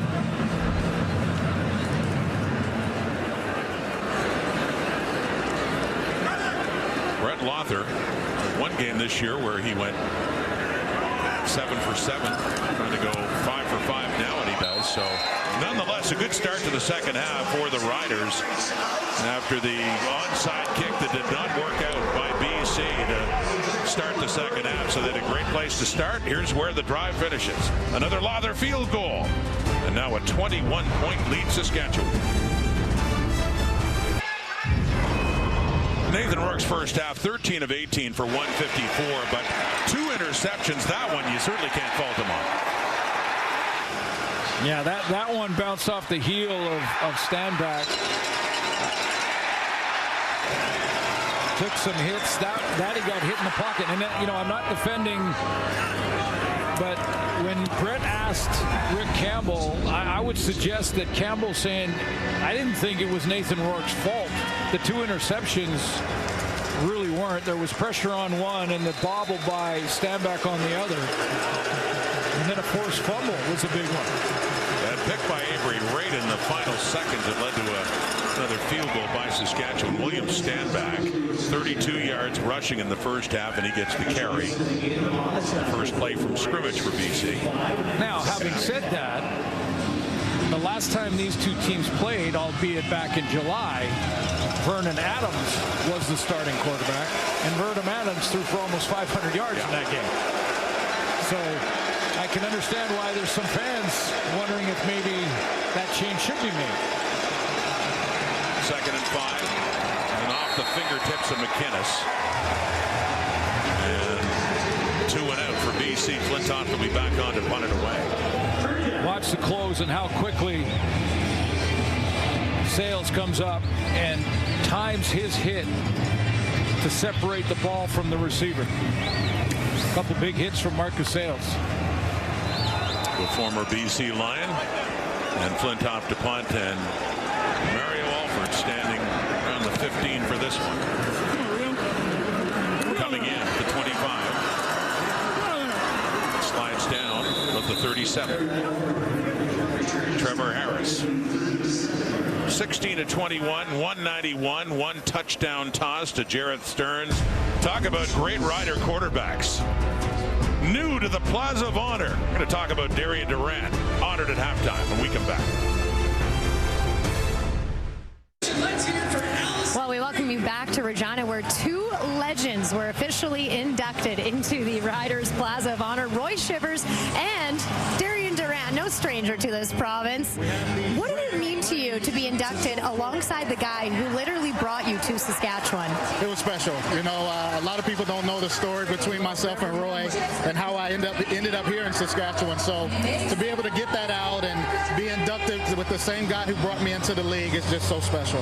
You were here last year because the 2013 championship team was a part of last year's induction class. This year, it's you on a personal front. So what does that mean to you? You know what? It means means a lot. You know, as a player, we would come to the plaza ceremony, and I would look up there and just admire the history and the guys who laid down the blueprint for guys like myself to be able to enter. So it's very, very special. This organization is first class, and they just treat me so well. So I'm very proud. Thank you so much, Darian. And of course, always great to see you back here in Saskatchewan. Thank you. Go Riders. What a career. Darian Durant honored in the Plaza of Honor. There we go. It was a great night. And, you know, I think about Darian Durant and that playoff run in 13. It's still, to me, maybe the best quarterback play I've seen in my time in Canadian Football League as a player or a broadcaster. This is the Grey Cup against Hamilton. You know, and I don't care if you put together an all-star team that day to play against Saskatchewan and Darian Durant in that game. He was winning that game, you could tell. But he rushed for almost 100 in the semifinal against the BC Lions. And then I think he had 3 or 4 touchdown passes against Calgary in the final. And there's a penalty flag on this throw to Schaefer Baker. On Kean Schaefer Baker, but yeah, they had to go on the road against a good Calgary Stampeders team and win that West Final. And you're right, you could sense in that Grey Cup, nothing was going to stop the Saskatchewan Roughriders on that day at Old Mosaic Stadium. With Martin Short. Pass interference, BC, number 21. Spot of the foul, automatic first down. Martin Short and Tom Hanks in attendance in 2013, and yeah, it was quite the win. There's the PI from Ronald Kent on Schaefer Baker, who made sure that the officials noticed. Hamilton's Martin Short, a disappointed Ticat fan that day. Yes, he was. What a run. Gain, yeah, on the penalty now to Kent. So the BC 49, the Riders moving in again. A.J. Ouellette grinds that down in his first game back since mid-August. One other thing, Rod, with doubles, that's what they call them in Darian Durant. I saw after the induction here at halftime, he went over and talked to the defensive coordinator for the Lions, Ryan Phillips. And if you remember, and I know you do, if Darian Durant is your superhero and Superman, Lex Luthor was Ryan Phillips because he seemed to get an interception against Darian almost every time they faced each other, to a point where Darian Durant at one point said, "I'm going to stop talking to you before games." It was interesting to see them shake hands at halftime. A little safer to talk to him now. Yeah. Throwing his Harris again. Schaefer Baker right near the first down marker. It's Manny Rugamba wrestling him and trying to prevent the first down. Looks like the spot will be right around that yardstick.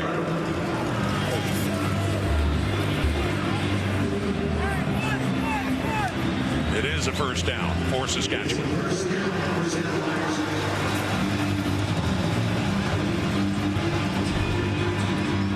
You mentioned the injuries in the receiving corps to Saskatchewan. They have gone the upside of going through that early in the season is that a lot of guys play a lot of different positions, and so you get more comfortable with all the different spots, and you can move them around as an offensive coordinator a little bit easier.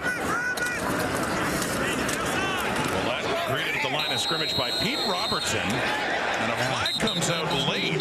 So he's taken down. That's going to be a horse collar.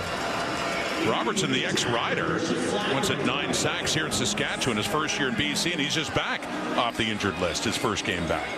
Now, there's a couple of flags. I think the first one is the tackle from P. Robertson on Ouellette that he got him in the horse collar. I'm not sure if there was another one after that. Unnecessary roughness, horse collar tackle, BC, number 40. 15-yard penalty and an automatic first down. So here you go. You'll see the tackle. Go ahead and run it, guys. You'll see the tackle. And even though if the ball carrier goes forward, you can't grab the jersey on the nameplate or the shoulder pads. Certainly not the shoulder pads. The correct call, and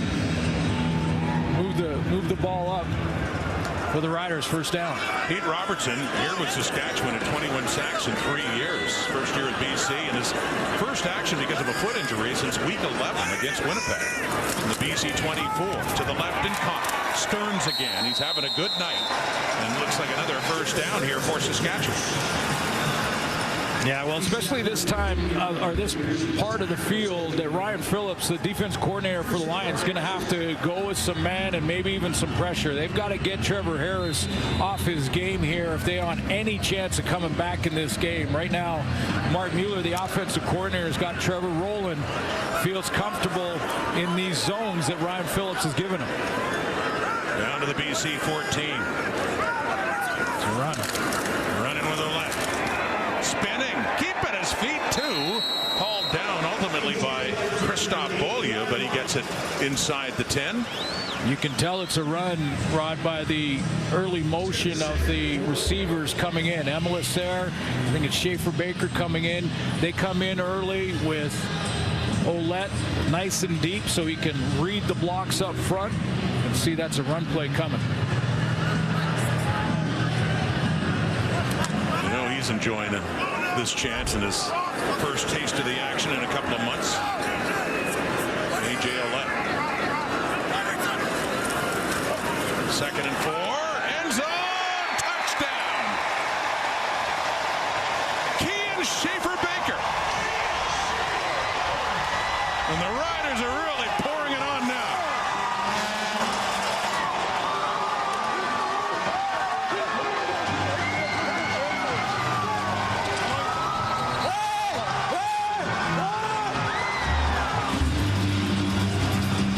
He's on his game. Number 7 is reading it. Against the zone, even backed inside the 20. If you don't get pressure on Trevor Harris, he's just got too much experience. And he'll find those spots. See Jamarcus Hardrick, the injured right tackle, celebrating there with Kian Schaefer-Baker. Comes up with the touchdown for the Riders. They're on for the point after. Schaefer-Baker with his 4th touchdown of the season, capping off an 8-play, 73-yard drive. The lead increases. The Riders can start to savor the strong possibility of hosting a playoff game for the first time since 2021. Let's go back to the touchdown. I'll show you the Ryan Phillips zones that he's been showing Trevor Harris. There's Schaefer-Baker that's going to just find that soft spot. 3 deep zones, so 3 deep players here. The underneath linebackers, and now there is the hole. And all Schaefer-Baker has to do is find that hole in front of the deep guys and in behind the linebackers, that second level, and Ryan Phillips goes, okay, I think I better go to a little bit of man-to-man. We'll see what he does in the next series. Kian Schaefer-Baker, just his 2nd catch of the night, but good for the touchdown, as mentioned, his 4th of the season. A 28-point lead, a 4-touchdown lead by Saskatchewan right now. We're past the midway mark of the 3rd quarter. Terry Williams.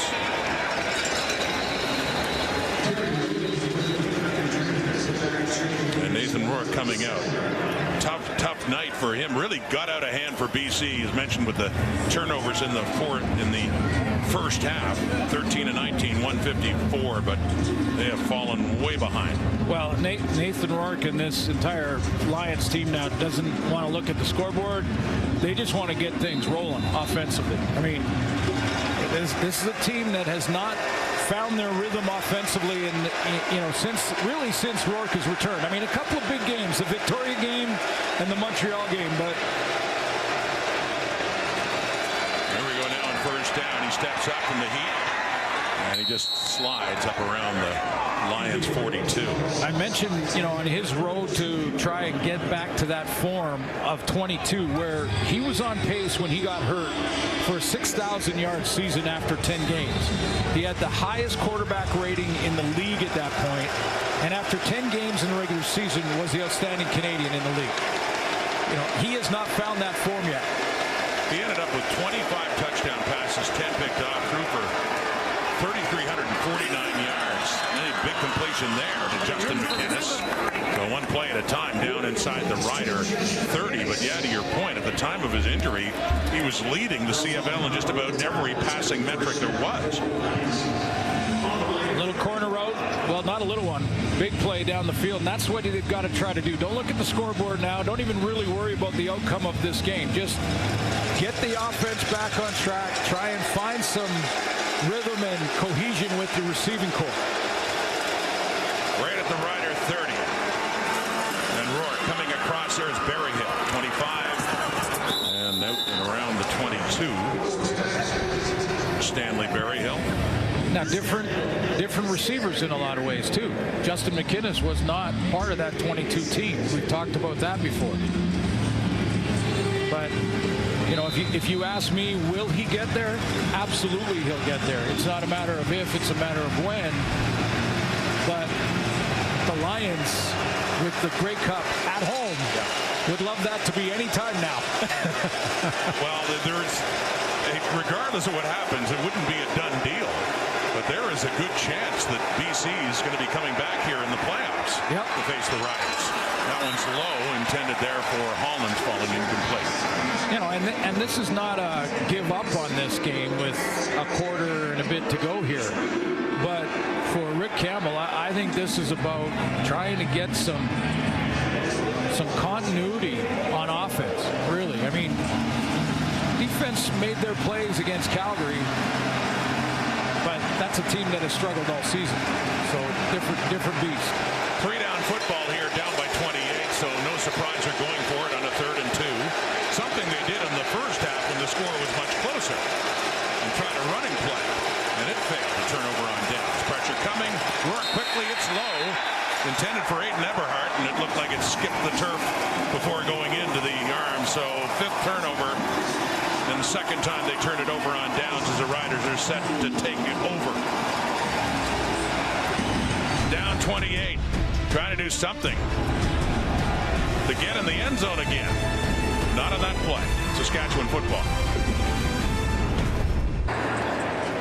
You want to be hot this time of year, and certainly Corey Mace's team is. One of the reasons for that is his turnover ratio. Saskatchewan now at a plus 24. Next closest is the Montreal Alouettes at plus 9. This team is taking the ball away. They've had 5 turnovers tonight. 2 now on downs, a couple of interceptions, and a forced fumble and fumble recovery. They talked about, home playoff date on the line for Saskatchewan if they can win, but that doesn't just mean second place. It would mean a shot, an outside shot at first in the West, with Winnipeg not playing again until the final week, 2 weeks from now. Ian Schaefer-Baker falling down. So if the Riders, assuming they hang on and win this, then it would come down to week 21. Both teams, both the Bombers and Riders, have a bye next week. And Winnipeg's won the season series. Doesn't matter because Saskatchewan has a tie. The bottom line is Saskatchewan, if they win this game tonight, assuming they do, would have to beat Calgary in week 21 and hope that Winnipeg loses in Montreal. And if that's the case, the Riders not only get a home playoff date, that would come in the Western Final. Bombers still have control of that. They can win. They win and they're in. Yes. At first. Yes, their final game is in Montreal.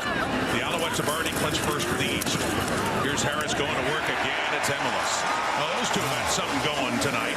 Samuel Emelis with his 6th catch on his 7th target. Yeah, big season for him. 1,000-yard season for Sam Emelis. And here, Trevor Harris is going to throw him open. See how he curled, and then Trevor Harris said, by his throw, I want you to move over 2 yards. That's how precise this offense is looking right now, and has for the last couple of weeks. Mitch Picton back in the lineup, too, one of the injured guys returning. We're going in and out. Mitch Picton had been out a while, missed 8 weeks, August 17th because of an ankle injury. His last game. And it's Thomas Bertrand-Audin who acquitted himself very nicely with the injuries at running back. Of course, Ouellette had been out. Rock Armstead injured a couple of weeks ago, and Bertrand-Audin ended up with his best game in his young career when he picked up 71 yards against the Ottawa Redblacks. Raquel Armstead is very close to being healthy. Frankie Hickson went last week, and seeing the impact that Ouellette can make.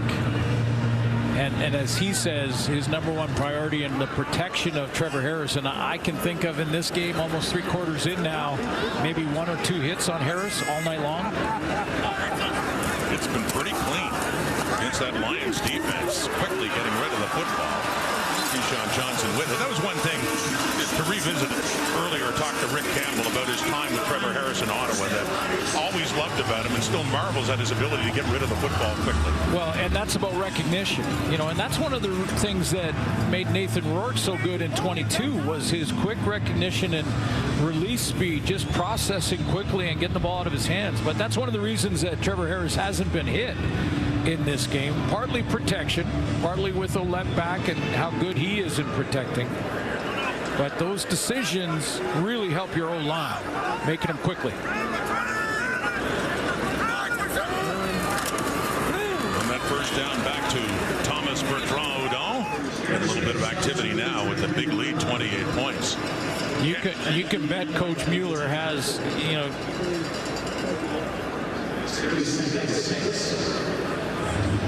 Coach Mueller has something off this, because we just wanted to show you the receivers coming down again. When the receivers come down, it's a running play. There's Schaefer Baker coming down. Emelis is as well. But I guarantee you there's a play action off of that, where those two receivers come waggling down to the line of scrimmage, and then Trevor Harris pulls it and looks for something deep down the field. Mark Mueller calling the plays in his first year back home in Regina. The offensive coordinator for Saskatchewan. Quickly again, Keyshawn Johnson. The Riders just keep this drive moving. They needed 6. They got more than that. Another first down late. Just seconds to go until three-quarter time. A little bit banged up coming out of that one. Keyshawn Johnson, see what happens to him at the end of this. We've seen a couple of those quick slants. He just got twisted a little bit. Came up limping.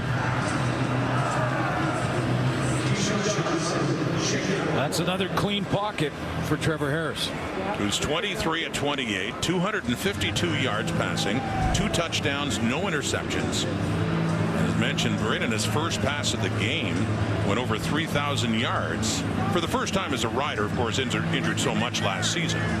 But in his first team with the Argos, he went well over that, over 4,000 one year. Went to Ottawa. He went over 5,000 with the Red Blacks. He's also gone over 3,000 yards with Edmonton and with Montreal, and now his 15th that he has surpassed 3,000 yards. And remember, he's at about 3,250 right now. He missed 6 games this season. Yeah, and if you add up Shea Patterson's numbers, this offense has thrown for around 5,000 yards, or just shy of it.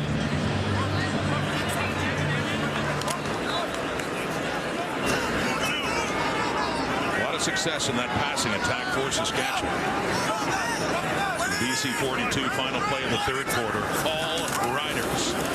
The toss inside in the sweep to Kean Schaefer Baker. But a touchdown earlier in this half and gets it inside the 35. That's quarter time. Riders in scoring position again. AJ Ouellette, first game back in a long time. And rare pressure getting to Trevor Harris. The green and white savoring a home playoff day. Up big, heading to the final 15.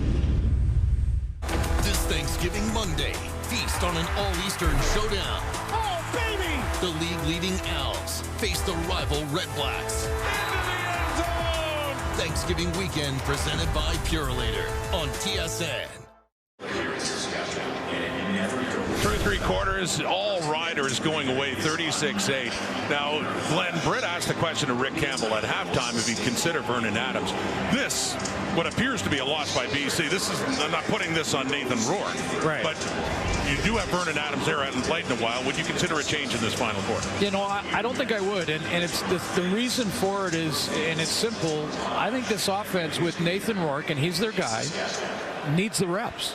I think they need the reps. They need to find a level of confidence, even if it's a couple of solid drives in this final quarter, whether they come away with points or not. And I'm not talking about coming back from 36-8. I just think they need the reps to try and feel like they're progressing. And then they have one more, one more game as a rehearsal before the playoffs, which look like they might be back here. I was going to say, in 3 weeks' time, in fact, the West semifinal is 3 weeks from today. And there's a good chance it's these two teams at Mosaic. There's A.J. Ouellette back in the game and taken down there by T.J. Lee. Once again, wearing the Guardian cap. I asked him about that. And he said all he needed to hear was people suggesting he shouldn't wear it. He said, that's good enough for me. I'm wearing it. That's it. With T.J. Lee, you don't tell him what not to do. Well, and I know you talked to Coach Benavides before the game about T.J. Lee, and there's another guy who's tried the Guardian cap, and Thomas Bertrand-Odon. Yeah. You had a good conversation with Coach on T.J. Lee's. Absolutely. Here's Brett Lothar now from 43, trying to go 6 for 6. Lothar just on a tear since week 12. No problem at all. Sweet stroke there and right through. 3 more on the board. We will get to the T.J. Lee story in a moment, I promise. There's Mike Benavides. I was talking to him before the game, as you mentioned, Suits. He was telling me T.J. Lee at a defensive meeting before last week's game, before the game against Calgary, when Ryan Phillips said, anybody want to say anything? Here it is on first down, and William Stanback's going nowhere there. And T.J. Lee stands up and says, yeah, I do. He said, why can't we, as a defense, make big plays? Why can't we score touchdowns? And what happens at a critical point in the fourth quarter against Calgary when the offense had not scored a touchdown? They scored twice. They scored twice. And he was one of them, and Matthew Betts was the other. So, yeah, that's what the leaders, and it's funny. You say, well, if you just say it, does it mean it automatically happens? No, but T.J. Lee brought it up as, hey, we can make a big play. We're allowed to score on defense. And they did twice in that game. Up in the air. And it is brought down by BC. It was like a jump ball. Justin McKinnis going up there, but it looked like an opportunity for another Rider interception. Excuse me, that's Aiden Eberhard. Yeah, Eberhard came up with it, but yeah, and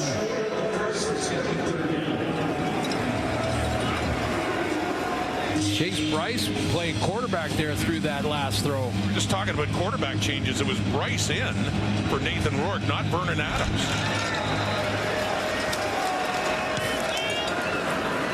And Flintoff the punt, so they did make a quarterback change. Mario Alford on that return. Well, we'll see who they bring out next time the Lions get the ball. A 31-point difference. Saskatchewan closing in on, at the very least, second place in the West. And a little known. Happy Thanksgiving. Yes. I was going to say a little known villain in Gotham City, Turkey Head. Turkey Head. Watching the game today. Yes. You know what? Halloween's getting closer too. We got perfectly colored Hulk mask for the Riders. And the way they have flexed their muscles in this game, 39-8. 31-point difference. Saskatchewan. Trevor Harris still in and handing off to A.J. Ouellette. That's another topic. So Chase Bryce had come on for BC, not Vernon Adams for Nathan Rourke. And A.J. Ouellette, yeah, good return. We'll figure out what that decision is about, but meantime, now what the Riders want to do is grind the clock down. Take away any. Well, we've seen a lot of points scored in the Canadian Football League, but I don't remember the last 32 points scored in half a quarter. Yeah. I don't crazy as it sounds.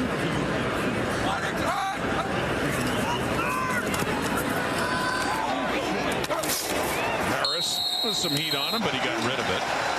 And a first down, Keyshawn Johnson. As they help him up. You've got to ask that question. Yeah. Why is he in the game now? Yeah, well, I mean, it has been pretty clean for him. But it's going to be a challenge there to see. It might have been the hit on Trevor Harris. We'll see.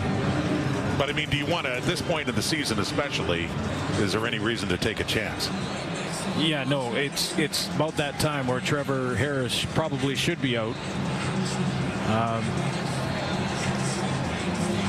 Saskatchewan is challenging the previous play for roughing the passer. The play will be reviewed.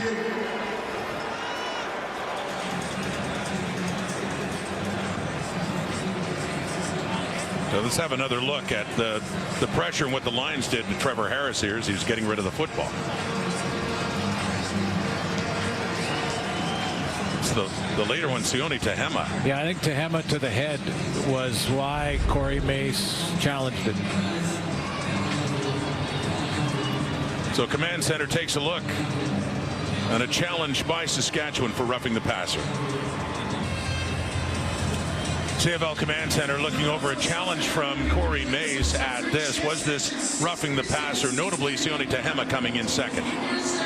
Yeah, Pete Robertson makes that hit, but clearly there was contact to the head. Now, he's getting hit into him, but I think that's roughing the passer.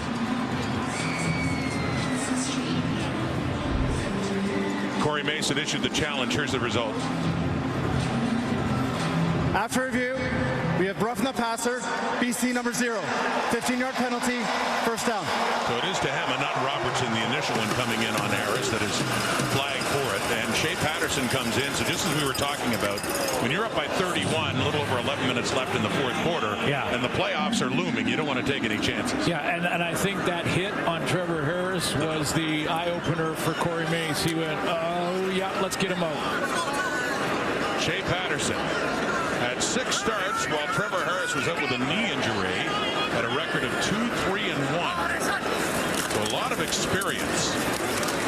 And I remember talking to Corey Mace, it's AJ led him the carry, but talking to Corey Mace about this when Patterson was in the midst of it, getting all that experience that you never want to lose your number 1 QB. The silver lining early in the season is getting your backup some reps. Yeah, absolutely. And, you know, he played against the Lions. It was a loss, but was 17 of 25, 278. Trevor Harris wasn't available for that game due to that injury.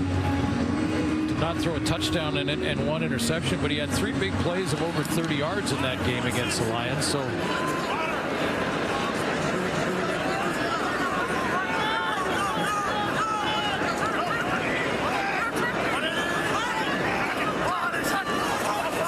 Shea Patterson flags out on the run. Hladek's chasing him. He just throws it up. Johnson caught it, brought it down.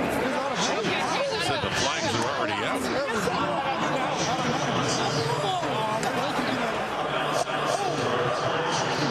yeah, I think it's going to be holding. And Shea Patterson got outside there. Looked like there might have been a holding. In his time in as starter, he threw for nearly 1,600 yards, 6 touchdowns, 5 intercepted. There are 2 fouls on the previous play. Offside, Saskatchewan, number 89. That penalty is declined. Holding, Saskatchewan, number 45. That penalty is also declined. It'll be third down. Yeah, 2, 3, and 1. But, you know, when you're a receiver in this situation, penalty flags or not, just finish the play. Keep working on good habits. Watch Keyshawn Johnson here. Look at that. Even though he's out of bounds and there were 2 penalty flags. Hey, but look at that. Work on your catching, though. Love it. Not a one-handed grab, but certainly one-hand assisted. He brought that down. Corsack upon it. Terry Williams. And they got him hemmed in deep after a 46-yard punt. So Chase Bryce coming back on for Nathan Rourke. Not Vernon Adams was mentioned again. He'd come on the previous possession. Bryce has thrown a touchdown pass in his brief career with the Lions. 12 of 14, 132.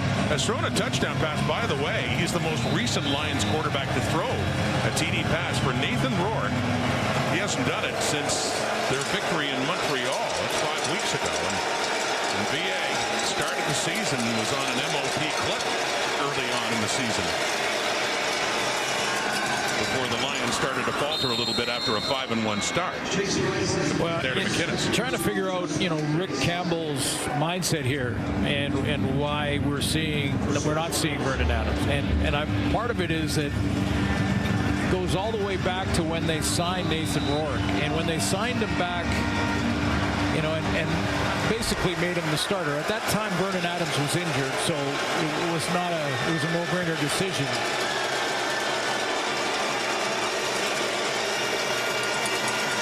Bryce throwing again. Good throw.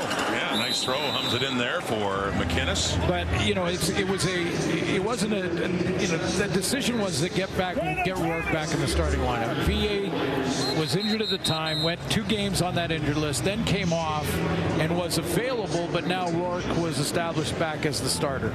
And they go in victory, and they won that game against Ottawa on the island, and then went to Montreal and won that game. So that's how that was set up. But to go back to that, Justin McInnes looks a little shaken up after that hit.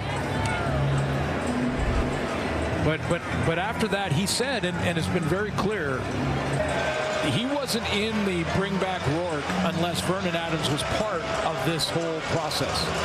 That he was going to be, the 2 of them were going to be their quarterbacks to go after a championship in Vancouver, and they still want to do that. So he's basically resting his 2 starters. Right. And that's the way he thinks of it. Now, Rourke's the guy, don't get me wrong, but in his mind, and he's been asked a couple times at halftime what Britt asked him, and he said, no, we're sticking with Rourke. So bottom line, the 3rd stringer Price is in. And that one, William Stanback's had a little difficulty getting a handle on the football in this. Thinking back to their opening possession where it went in and out of his hands and it led to a Rider touchdown. Falls incomplete. Yeah, things kind of snowballed on this BC Lion team on the road, and they're going to use this as a lesson learned before they come back here possibly for the semifinal. Well, they know, barring a miracle comeback now, they're on the road quite possibly here in 3 weeks' time and not going to get a home playoff date. Their final game at home will be next week, finishing off the regular season against the Montreal Alouettes. Another completion, Bryce to Aiden Eberhardt. So Rick Campbell is resting his 2 starters and playing Bryce in a game that he doesn't want to get either one of those guys nicked, follow through with a thumb on a helmet or something like that. He doesn't want either of them to be injured going into that playoff round. I wouldn't be surprised to see, Chase Bryce in that final game, depending on what happens. In the last 2 years, the Lions hosted the West semifinal and won it, and went on to face the Bombers in Winnipeg in the West final. Keon Hatcher now, another first down. But when we talked about it at the turn, the 3rd quarter, this offense hasn't been in a groove yet. No. Since his return. You mentioned 3 and 4. I'm talking about Rourke. Since his return, they haven't been in a groove. So to me, some more reps to try to find that is important. But the risk of injury in a game that's lost right now outweighs those reps in the mind of Rick Campbell, clearly.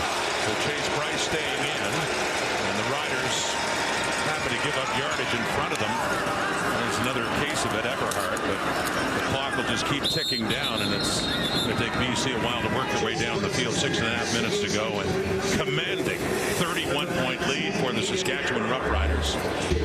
Yeah, Corey Mace defensively now is going to, have his guys play a little loose, and they're going to play off the ball. They don't want to let anybody in behind them deep, and then they'll rally to make the tackle. Riders 20 points off turnovers. Riders hosted the West Final in 2019, played against the Bombers in Winnipeg in the West Final in 21, and then the last 2 years finished at 6 and 12 and out of the playoffs. Back in it this year. And Bryce on the run there, and he gets tackled by Benoit Marion, just recently added to the Rough Riders up front. He'd started the season in Hamilton, was let go by the Ticats, and Corey Mace had coached him with the Argos the previous couple of years. So here's another thing we can touch on now in this lopsided game. Who's your vote for MOP right now out of the West? I think you're looking at him, and I say that out of tons of respect for Brady Oliveira and the run he's been on. I just think all season long, Roland Milligan has just been outstanding. And just last week got his 8th interception to lead the way in the CFL. That's a tough call, though, and I know there'll be a lot of people talking about in the West Oliveira, and then you got Tyrese Beverette in the East. Montreal and Darnell Sankey. You got some good defensive talent that should be considered at the very least. Well, that to me is is a factor, and a big major factor, special teams tackles, and he leads the CFL. No player in the history of the league is led in special teams tackles and in a major defensive category, and he is doing that right now, although Tyrell Ford is close. Yeah. And A.J. Allen is 2 special teams tackles behind Roland, so he's still got some work to do to lead in those categories. Pressure coming. Bryce gets away from it. And down it goes. And lots of coverage there. A turnover on downs again for BC. 6th time they've turned over the football. Half of those coming in turnovers on downs. Riders 31 points up for Corey Mace. Finishing in the top 2 in the West. They know that.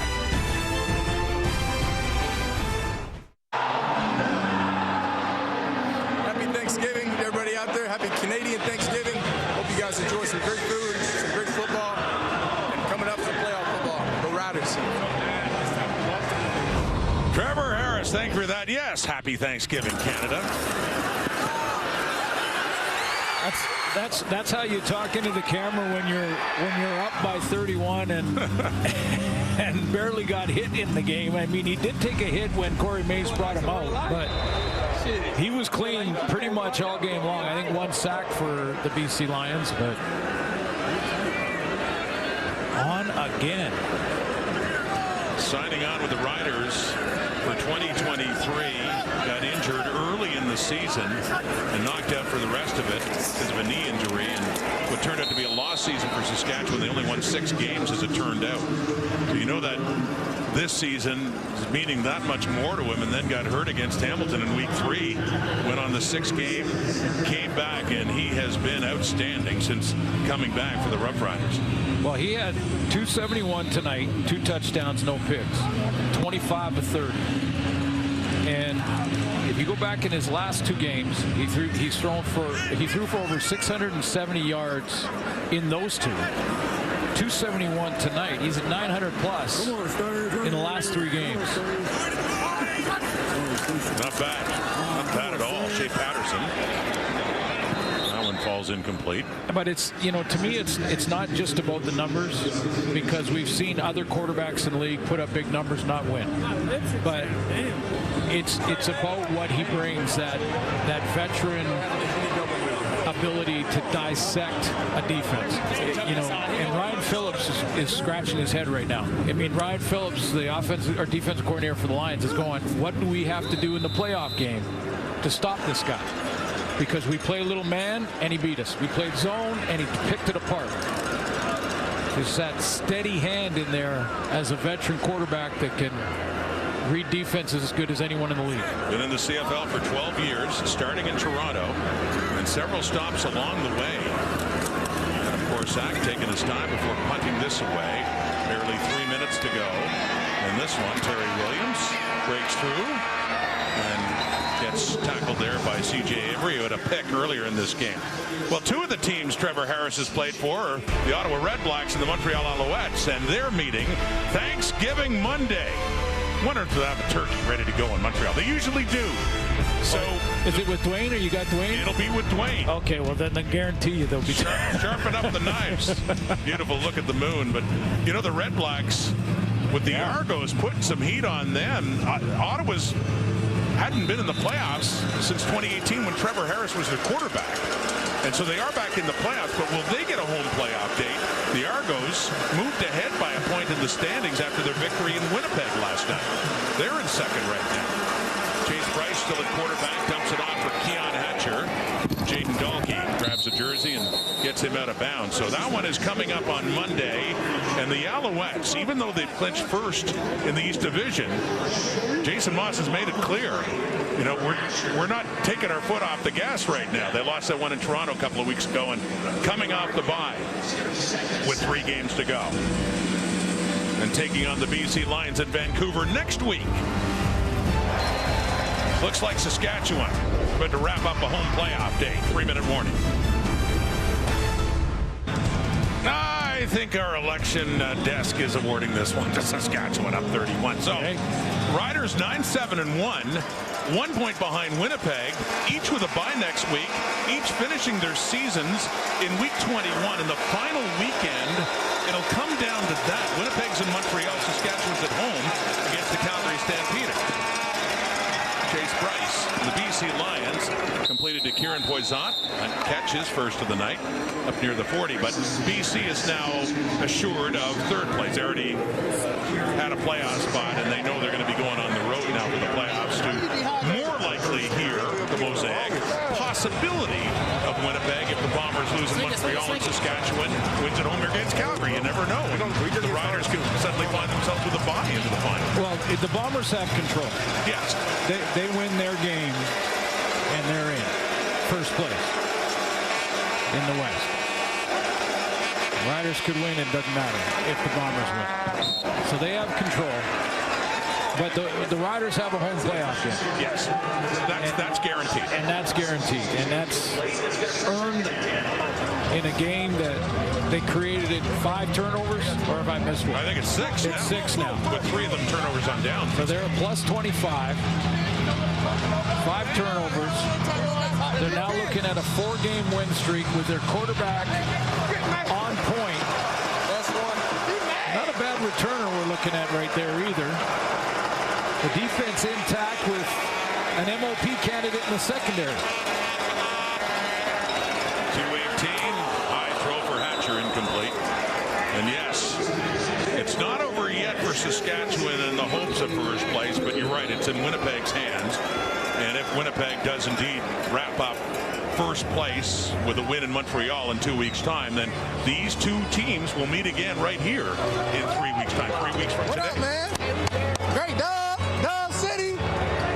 And there'll be a lot of talk about, this game and how much, it will affect the next game. And, first of all, that A.J. Allen play to start really was a difference maker out of the gate.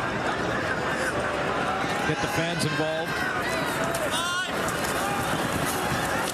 But it's a whole new beast, and both teams will try and learn and adjust from. And here's that return we talked about. Ariel Alford. And they both have good ones. Yeah. You get the feeling that Alford's almost due for a big return. Lions got to figure out how to slow Trevor Harris. And, for the BC Lions now, if they want to get to the cup in their backyard, they're going to have to play great run defense, because whether it's Saskatchewan and Ouellette or Armstead or a combination of them in the playoffs, see what happens there. And or Winnipeg with Brady Oliveira, and as you just mentioned, the leading rusher in the league. If you don't play good run defense, the Lions won't be around long. It'll be a quick out for them. But you're going to have to play run defense and have to figure out these turnovers, because you lose the turnover ratio, you're pretty much guaranteed to lose the game. And the Lions can do no better than 500. They'd fall to 8-9 after this. They finish up against the Alouettes next week at BC Place, but it'll be the first time that they haven't had a winning record since 2021. It's Rick Campbell's first year as a head coach in BC.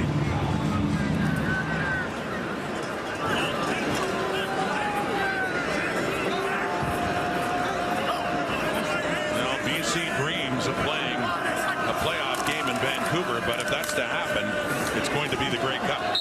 And they will have a whole lot of work to do, won't they? Having to win on the road, and probably here or Winnipeg, well, both cities. It's just a matter of order. But a tough road ahead for the BC Lions and Nathan Rourke now.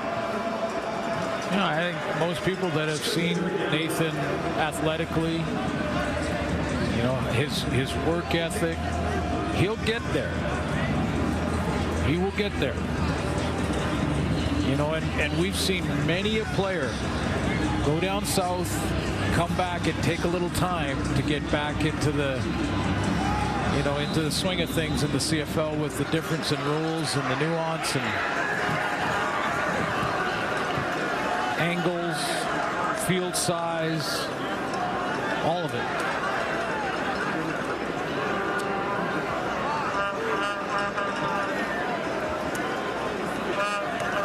Sack.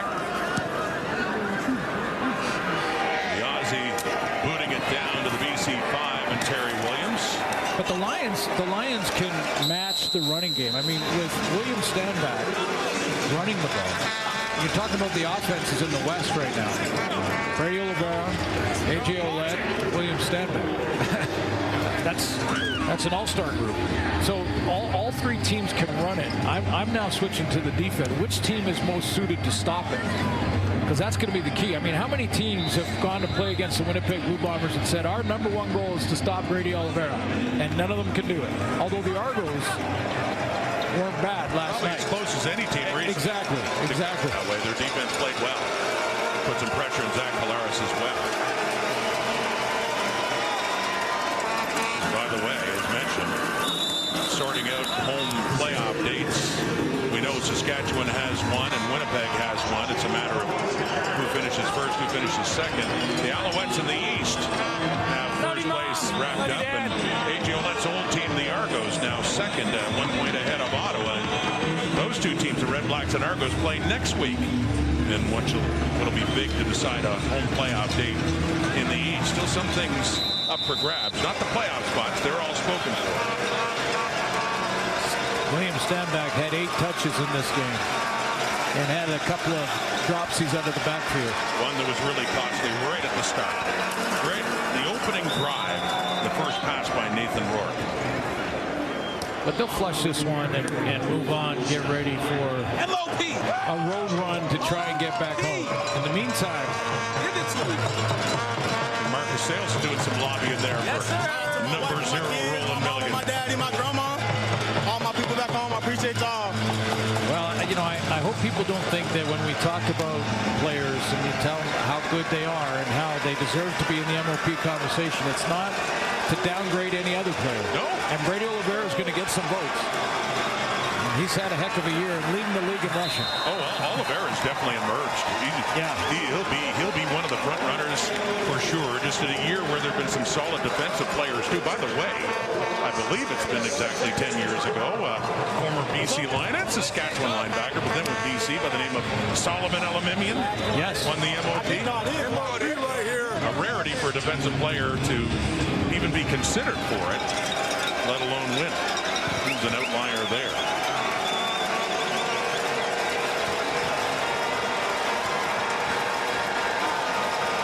This is it. This big meeting between the Saskatchewan Roughriders and BC Lions goes only one way, to Trevor Harris and the home side. Will they meet again 3 weeks from now? All we can definitively say is if they do, it'll be right here at Mosaic Stadium. The Lions finish third in the West. The Roughriders can do no worse than second place. Congratulations to Darian Durant and Roy Shivers on the night that they go into the Plaza of Honor. The Riders dominate and clinch a home playoff game. Happy Thanksgiving weekend, Canada. We're not done yet. We'll finish up the holiday weekend Monday. And a big meeting for the Ottawa Red Blacks against the first place Montreal Alouettes in the East. It was a turnover leading with a Rider touchdown in the opening minute. They never looked back. Saskatchewan wins. Thanks for watching, and good night from Regina. Come on in. Welcome to Sports Center. Glenn Sheeler, Jermaine Franklin here with you, and we're going to start exactly where we just left off, Glenn. Two teams. This is amazing when you think about it, because obviously the Riders are a team that have found their game after going winless for 7 straight, but the Lions, on the other hand, they don't know who they are anymore. Yeah, I don't know about their offense. They didn't score a touchdown last week, and tonight just embarrassed offensively as well. This is not what they had in mind when they made Nathan Rourke the highest paid quarterback in the CFL. So we're going to continue to follow this story. The Riders looking to clinch a home playoff game with a win tonight. On the second play from scrimmage, this happened. So 5 for Stanback, a 2nd and 5 here for Rourke. Looking to throw it, and he does, but no, it is not caught. And it's knocked off. A.J. Allen has it in his hands. And he's taking it back for a Rough Rider touchdown. Okay, we're not blaming this one on Rourke, but this is ridiculous. The ball bounced 9 times This is after incredible. going off Williams' standback before it's picked off by A.J. Allen, who takes it to the house for the pick 6. And just like that, the Riders up by a quick score. Just over a minute left in the second. Lions down 8. Rourke to Justin McKinnis downfield, but he fumbles the ball, and it's recovered by the Riders. Another turnover by the Lions, and it comes back to haunt them. Under 30 seconds to go. It'll be Trevor Harris finding Jarrett Stearns in the end zone. His first touchdown of the season as the Riders open this one up, extending the lead to 15. Then, ensuing BC possession, trying to get something before the end of the half. The green and white, 1st and 10. Nathan Rourke, 14 seconds. Gets rid of it. That's time. It may not be done yet. Get out of bounds. Ticking. Down they go. Still going. C.J. Avery. That just cannot happen. Rourke's second interception of the game, 4th turnover by the Lions at the half as the Riders kick a field goal, taking an 18-point lead into the break. 3rd quarter now. You got Mississauga's own Kean Schaefer-Baker getting in on the scoring, hauls in his 4th touchdown of the season. That's one shy of tying his career high. Down by 31 points in the 4th quarter. The Lions pull Rourke and put in 3rd stringer Chase Bryce, not Vernon Adams Jr. So another interesting development. BC has a quarterback issue right now. They got to get it figured out in a hurry because the playoffs are approaching and they're going to be there. They may even play these Riders, but Saski has their eye on actually winning the West as well, as they won now 4 in a row. They clinched that home playoff game, and yes, in a couple weeks, if they win their final game of the season and the Bombers lose, the Riders will win the West Division. With more on this one, let's hear from Kate Burness and our panel. Alongside Enoch Mwamba, Jim Barker, Milt Stiegel, and the playoff picture in the West got a little clearer after that dominating performance by the Saskatchewan Roughriders. We will get to the BC Lions and what's going wrong in just a moment. But, Jim, as we spoke about at halftime, what we noticed right from the start of the game was the physicality of these Riders. It wasn't just the defense. It wasn't just their offensive line. It was guys like A.J. Ouellette making blocks. It was so noticeable all over the field. Well, this is playoff football. I mean, we're in October. We're getting ready for the playoffs and the Grey Cup. And you win by physically imposing your will on your opponent. And that's exactly what the Riders did tonight. This is right in the very first series. They throw a little pass out to the flat, and Marcus Sales comes up and says hello. Now Caleb Sanders takes Suk Chung, just throws him to the side for a sack. And here is A.J. Ouellette showing you what imposing your will on an opponent is all about.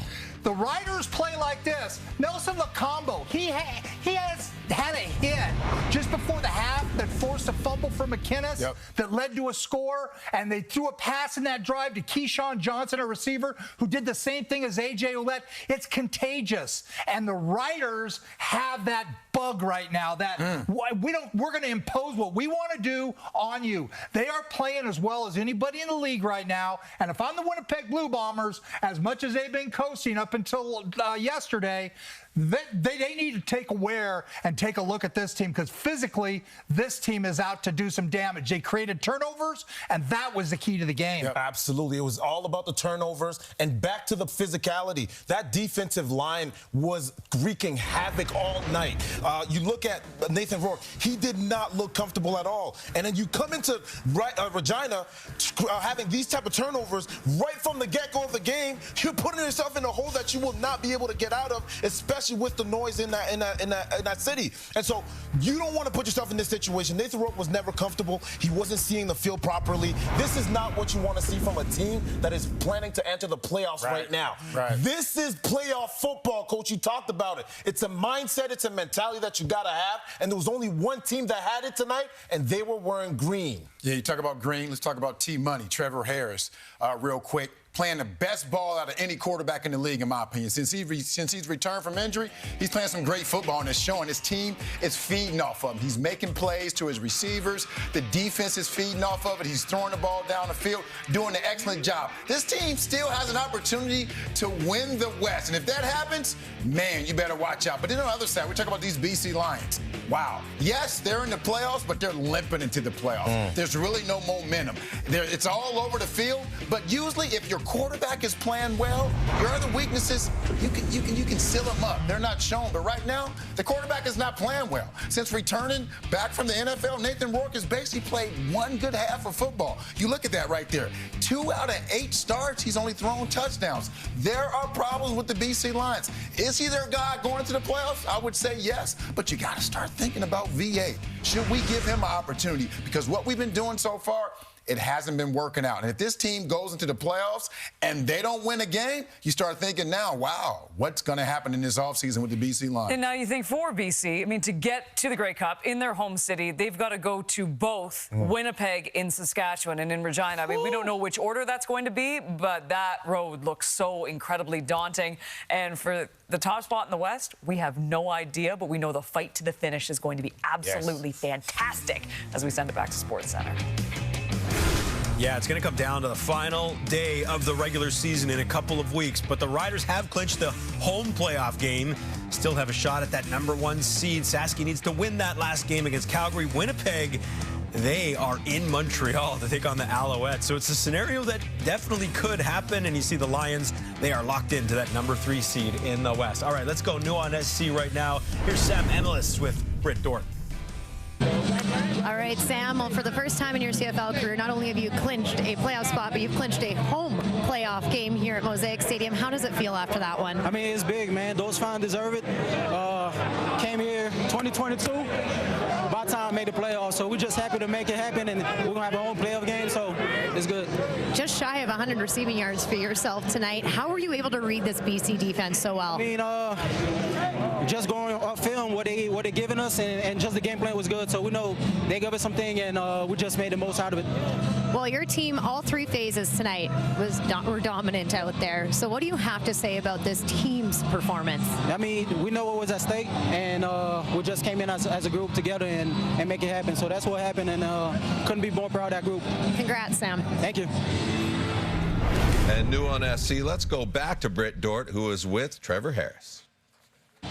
Well, Trev, you told us there was one task this week to get this win and to earn a home playoff game. So how are you feeling after a win like that?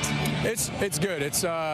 But we can't rest on something like this and just think we've arrived. We've got 4 games left. We've got a bye week, which will be much needed for us to kind of lick our wounds and get some guys back for the next few weeks or last week of the regular season and then playoffs. And so we just couldn't be more thrilled with having a home playoff game in front of the best fan base in the CFL. Well, you said it, that the best football's played in chilly weather. So how do you feel about the performance from all 3 phases of your team tonight? Yeah, it's helpful when you get a touchdown from your defense on the second play of the game, and it kind of kick-started us, and we were able to move the ball on offense. We still got to do a better job certain situations, but I sure do like this team and feel good about where we're at right now. Well, if you do look at the standings, you still have a chance to clinch the West Division here. So how does a dominant win like this help you guys down the stretch with just 1 game remaining in the regular season? Yeah, it's just like what Darian Durant told us yesterday when he was here. He said confidence is when we do something right. Cockiness or arrogance is when somebody else does it for you. We're not looking to that. We're going to just take care of what we control. And so what we control is licking our wounds, finding some good self-scout over the bye week, and then coming back, having a great week against Calgary and see where the chips fall, and then let's go play some playoff football. All right, congrats, Trev. What do you think of your dad's performance? Amazing. Awesome. Thanks, guys. All right, thank you. Happy Thanksgiving, everybody. He struggled behind center tonight for BC. New on SC, Nathan Rourke. No, I thought we were doing a lot of good things. Just obviously didn't put up points, and for one reason or another, didn't get done. In 3 weeks, it could be Winnipeg, but most likely here. What needs to change to come here or Winnipeg in the playoffs? Different mentality. We got to come in. We got to play well. We got to play all 3 phases together and a cohesive bunch. We haven't done that last couple of weeks, so we got to sort it out and figure it out and make the most of it next time. What is that next step to play as a bunch? Is it just reads, more reps? What do you mean? Well, really no production in the second half. No points on the board, 200 yards total for yourself. How do you increase those numbers? I'm not really worried about numbers. I'm just worried about the win-loss thing. So we just got to find ways to win the game and figure it out. And no turnovers. I think they had 5 takeaways. 2 of them downs. Yeah, obviously. Yeah. I mean, I think that a lot of things were just bad breaks. We had things that just bounces didn't go our way. But you got to good teams find a way to overcome that, and we got to figure out a way to do that. Nathan, obviously there was a couple turnovers before the half that obviously turned things. What happened on those in your mind? I know you haven't looked at it yet, really. Yeah, I mean, we just turnovers never help us, and obviously it starts with me. Ball's in my hand, and so I got to do a better job of hanging on to it and making good decisions and watch the film and try to get better from it. Behind the 8 ball early, a bit of an unlucky bounce there on the one to stand back. Is that just the way the ball bounces and the game goes sometimes? Sure. Yeah. I mean, it's tough. I mean, like I said, good. Sometimes it doesn't go your way, but good teams find a way to bounce back, and we got to do a better job doing that. All right, from the quarterback to the coach, let's hear from Rick Campbell. I guess, Rick, tough. 8 points on the board, nothing in the second half. Really tough night to get things going. Yeah, just disappointing. We just wasn't our day today. But we gotta create our own momentum, and we didn't do that today. The first interception was my 6-year-old would say keep you up, but a tough one. But at least five on the takeaway by Sask. Is it stopping turnovers? How do you fix that before the playoffs? Yeah, I mean, the turnovers put us in a hole, and they created turnovers and scored points off of them. Obviously, took points away from us. So you got to take care of the football. That's part of playing winning football when you get down to these big games, and that put us in a hole that we couldn't get out of. Speaking of big games, it may be Winnipeg, but most likely here in 3 weeks. What do you do differently when you come back to Saskatchewan or Winnipeg? Yeah, we'll look at it and make sure. I want to make sure people get our best shot, because when they do get our best shot, we're pretty good. We haven't been doing that on a consistent basis, so we'll make sure we look at this and get ready for big games coming up. Now let's hear from the coach on the other sideline, Corey Mace. So you must think that the gods are looking on your side when you start the game with an interception that hits Stanback's hands, his heels, 2 DBs, and then your guy grabs it for a 45-yard touchdown. It's got to be a great sign. I know. I think the gods maybe owed us 1 or 2, so we'll take that. But just being around the ball, around the football, it went off of a few guys, and AJ ended up making a heck of a play. You got to be around the football for good things to happen. So it's nice when you preach stuff, to that nature. We've been talking about that since the first day. So to see it come to fruition, it kind of validates, right? So it was just an excellent moment for the guys, and really proud of the fact that they continue to press and not be complacent after that. In the first half, BC had 7 possessions, 4 turnovers. What does that say about your defense? Just a credit to them. In any situation, we got to make our play. And it was a detailed thing for us this week, not just defensively, everybody. We talked about, your job on that specific play is the most important job on the field, period. I thought 3 phases today, we finally played complementary football, and it was nice to see. What was the big difference between, I know Trevor didn't play in July, but defensively, what was the biggest change between that game in July where Vernon had a big game, McInnes had a big game? Honestly, probably I'd put the blame on myself. Some calls, I put our guys in some compromising situations. And truthfully, that's early in the year too. People have to understand this is our first go around together in totality, right? Offense, defense, special teams, new players, new staff. So they put it on us early. And today's result was today's result.